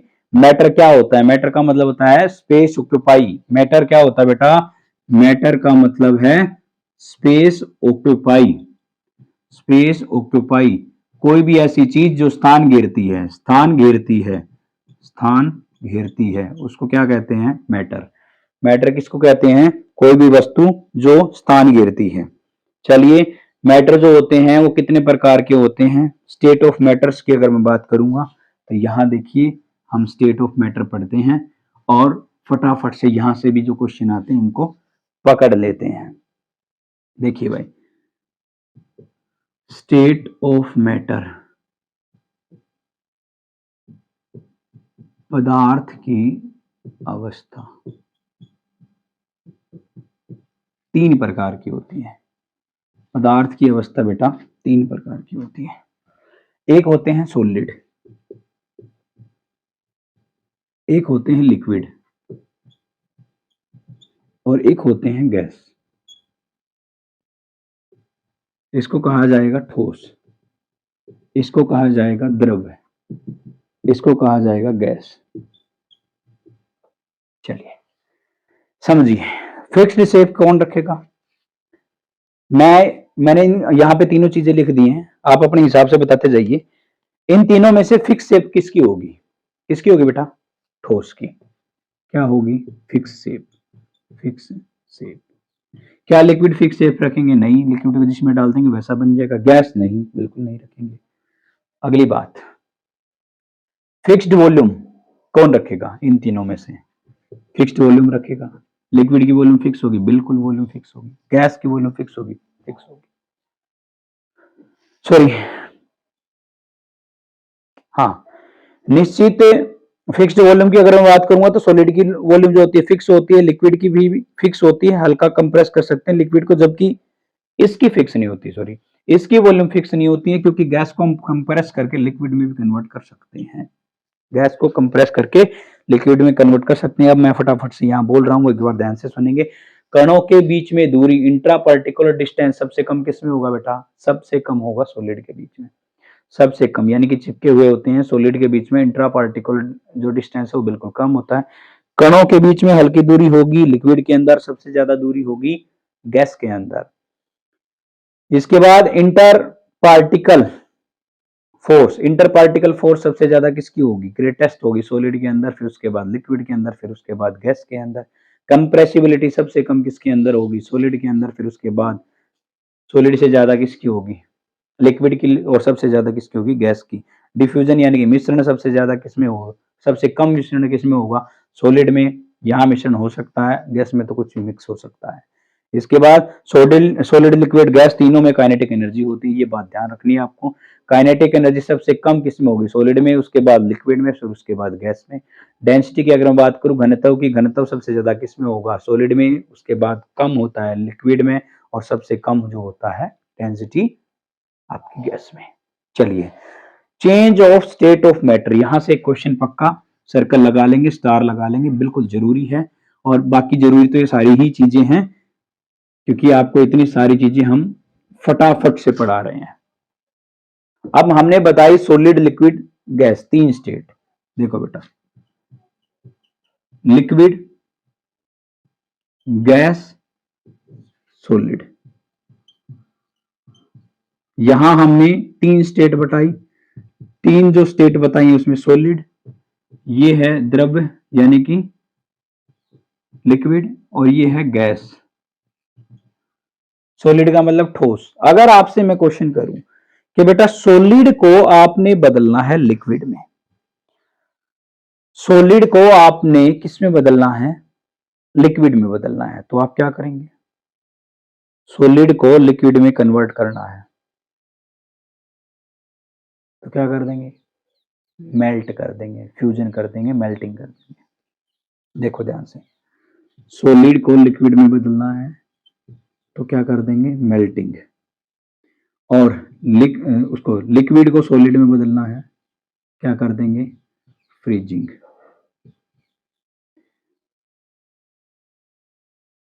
अगर हिंदी माध्यम वाले समझेंगे शीतकरण कर देंगे, उसका फ्रीजिंग कर देंगे, फ्यूजन कर देंगे, पिघला देंगे। अगर कोई चीज सॉलिड है उसको लिक्विड कर देंगे तो इसका मतलब क्या हो गया, वो पिघल जाएगी, पिघलाना। फ्रीज का मतलब शीतकरण कर देंगे, फ्रीज कर देंगे। अगर आपसे क्वेश्चन करूं मैं, लिक्विड को गैस में कन्वर्ट करो, लिक्विड को गैस में कन्वर्ट करो, तो क्या करेंगे, लिक्विड को गैस में क्या बनाओगे, गर्म कर दो, वेपोराइजेशन हो जाएगा, वेपोराइजेशन, हिंदी में बोलेंगे वाष्पीकरण, वाष्पीकरण, वाष्पीकरण। उसके बाद अगर मैं कहूं आपसे कि गैस को लिक्विड में कन्वर्ट कर दो, गैस यहां है, लिक्विड में कन्वर्ट कर दो, क्या बोलेंगे, कंडेंसेशन, कंडेंसेशन, हिंदी में बोलेंगे संघनन, क्या बोलेंगे, संघनन। अगर मैं आपसे कहूं गैस को आपने सॉलिड में बदलना है, गैस को सॉलिड में बनना है, ये गैस है, यहां सॉलिड में बदल लेंगे, इसको डिपोजिशन, सॉरी हिंदी में बोलेंगे निरेक्षक, निरपेक्षण, सॉरी निरपेक्षण। हिंदी के वर्ड जो थोड़े हैं, साइंस में थोड़े अटपटे वर्ड होते हैं, इसको हिंदी बोलेंगे, सॉरी इंग्लिश में बोलेंगे डिपोजिशन, डिपोजिशन। और अगर मैं कहूं सॉलिड से गैस में बदलनी कोई चीज, अगर कोई चीज सॉलिड से गैस में बदलनी है तो उसको हिंदी में बोलेंगे ऊर्ध्वपतन, पातन, ऊर्ध्वपातन। और इंग्लिश में इसको बोलेंगे सब्लिमेशन, सब्लिमेशन। ध्यान से सुनेंगे बेटा एक बार दोबारा, और आपका फोकस होना चाहिए बोर्ड के ऊपर। मैं बोल रहा हूं आपसे, कोई चीज अगर आपको कोई चीज आपको लिक्विड से सॉलिड में लेके आनी है, लिक्विड से सॉलिड में लेके आनी है, उसको फ्रीजिंग कर देंगे। और कोई चीज सॉलिड से लिक्विड में लेके जानी है, उसको मेल्ट कर देंगे। और कोई चीज लिक्विड से आपको गैस बनानी है, उसको वेपर कर देंगे। और वेपराइजेशन करने के बाद अगर आपसे पूछे गैस को लिक्विड में कन्वर्ट करना है तो कंडेंसेशन यानी कि संघनन कर देंगे। गैस को आपने सॉलिड बनाना है, डिपोजिशन कर देंगे। और आपको सॉलिड से गैस बनानी है तो सब्लिमेशन या ऊर्ध्वपातन कर देंगे। तो इसी के साथ स्टेट ऑफ मैटर आपका complete. Metal and non metal, इनसे रिलेटेड दो बातें होती हैं, यहां मैं शॉर्ट में बताऊंगा, बाकी में आप प्लेलिस्ट में जाके देख सकते हैं। और मैं यहां पर आपको पूरी की पूरी ही अगर साइंस पढ़ा दूंगा तो फिर इतने दिन का सिलेबस जो बच्चे करते हैं उनका क्या कसूर होगा। मतलब कहने का क्या है कि आप यहां से इतना कर सकते हैं कि आपका रिवीजन हो जाए, क्योंकि इन सारी चीजों में बहुत ज्यादा टाइम लगता है इन चीजों को समझने में। तो इतना जल्दी मैं सिलेबस को एकदम से नहीं करवा सकता हूं, जितना हो सकता है उतनी कोशिश मैं यहाँ पे कर सकता हूं। मेटल एंड नॉन मेटल से रिलेटेड अगर मैं बात करूंगा तो बेटा ऐसे एलिमेंट जो इलेक्ट्रॉन को डोनेट करके अपने ऊपर प्लस चार्ज रखते हैं उन्हें हम इलेक्ट्रोपॉजिटिव कहते हैं, और ऐसे एलिमेंट जो अपने अपने आवेश को धारण करते हैं, जो दूसरे के आवेश को धारण करते हैं, उनके ऊपर नेगेटिव चार्ज होता है, उनको इलेक्ट्रोनेगेटिव बोलते हैं। इलेक्ट्रॉन को एक्सेप्ट करते हैं अनायन कहलाते हैं, इलेक्ट्रॉन को डोनेट करते हैं वो कैटायन कहलाते हैं, जैसे Au plus Ag plus. Gold, silver, mercury, copper, aluminium, ये सब इनके ऊपर प्लस चार्ज लगेगा। क्यों? क्योंकि ये क्या करते हैं? डोनेट करते हैं। और जो आयोडीन है, फास्फोरस है, सल्फर है, ये क्या करें? इनके ऊपर क्या लगेगा? माइनस चार्ज लगेगा। इनको अनायन बोलेंगे क्योंकि ये क्या करते हैं? एक्सेप्ट करते हैं। और इनसे रिलेटेड पीरियोडिक टेबल के रिलेटेड दो चार क्वेश्चन मैं आपको बता देता हूं जो एग्जाम में बार बार पूछे जाते हैं। बाकी आपके लिए मैं एक बात और बता देता हूं, सोडियम, कैल्शियम और हाइड्रोजन, इनसे रिलेटेड आपने कंपाउंड्स जो है उनको पढ़ लेना है। और अगर हमारा फेवरेबल कंडीशन रही तो मैं जरूर इनके बीच में भी एक दो वीडियो जरूर दे दूंगा पेपर से पहले, कोशिश तो है ही। बाकी ना भी हो पाए तो आप अपने स्तर पर इन चीजों का रिवीजन कर सकते हैं। मैंने अपनी तरफ से साइंस के जितने भी मोस्ट इंपोर्टेंट टॉपिक हैं वो करवाने की पूरी पूरी कोशिश करी है। मेटल, नॉन मेटल, साल्ट जो हैं वो आप देख लेंगे। कहीं इशू आता है तो आप हमें कमेंट करके बता सकते हैं, और कमेंट करके बताना आपका फर्ज है, क्योंकि हम आपके लिए इतनी मेहनत कर रहे हैं तो आपका फर्ज भी कुछ ना कुछ बनता है। और आपका फर्ज ये है क्योंकि आप हमारी ताकत हैं, आप हमारा मोटिवेशन है, और आपके शेयर कमेंट से, लाइक शेयर कमेंट से ही हम मोटिवेट होके काम करते हैं। तो आप दबा के जब भी वीडियो को देखें, दबा के सबके पास शेयर करें।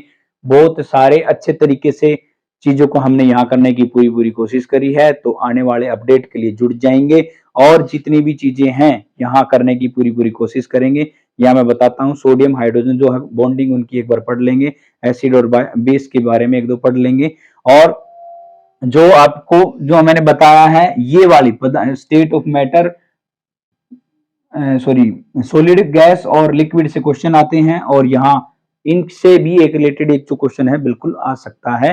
तो चैनल को सब्सक्राइब कर लीजिए, आने वाले अपडेट के लिए जुड़ जाइए। और आप सभी को जो भी पेपर में बैठने वाले हैं कल परसों के या 21-22 को जो भी पेपर में बैठने वाले हैं, उन सभी बच्चों को बहुत बहुत दिल से हार्दिक शुभकामनाएं। Thank you so much.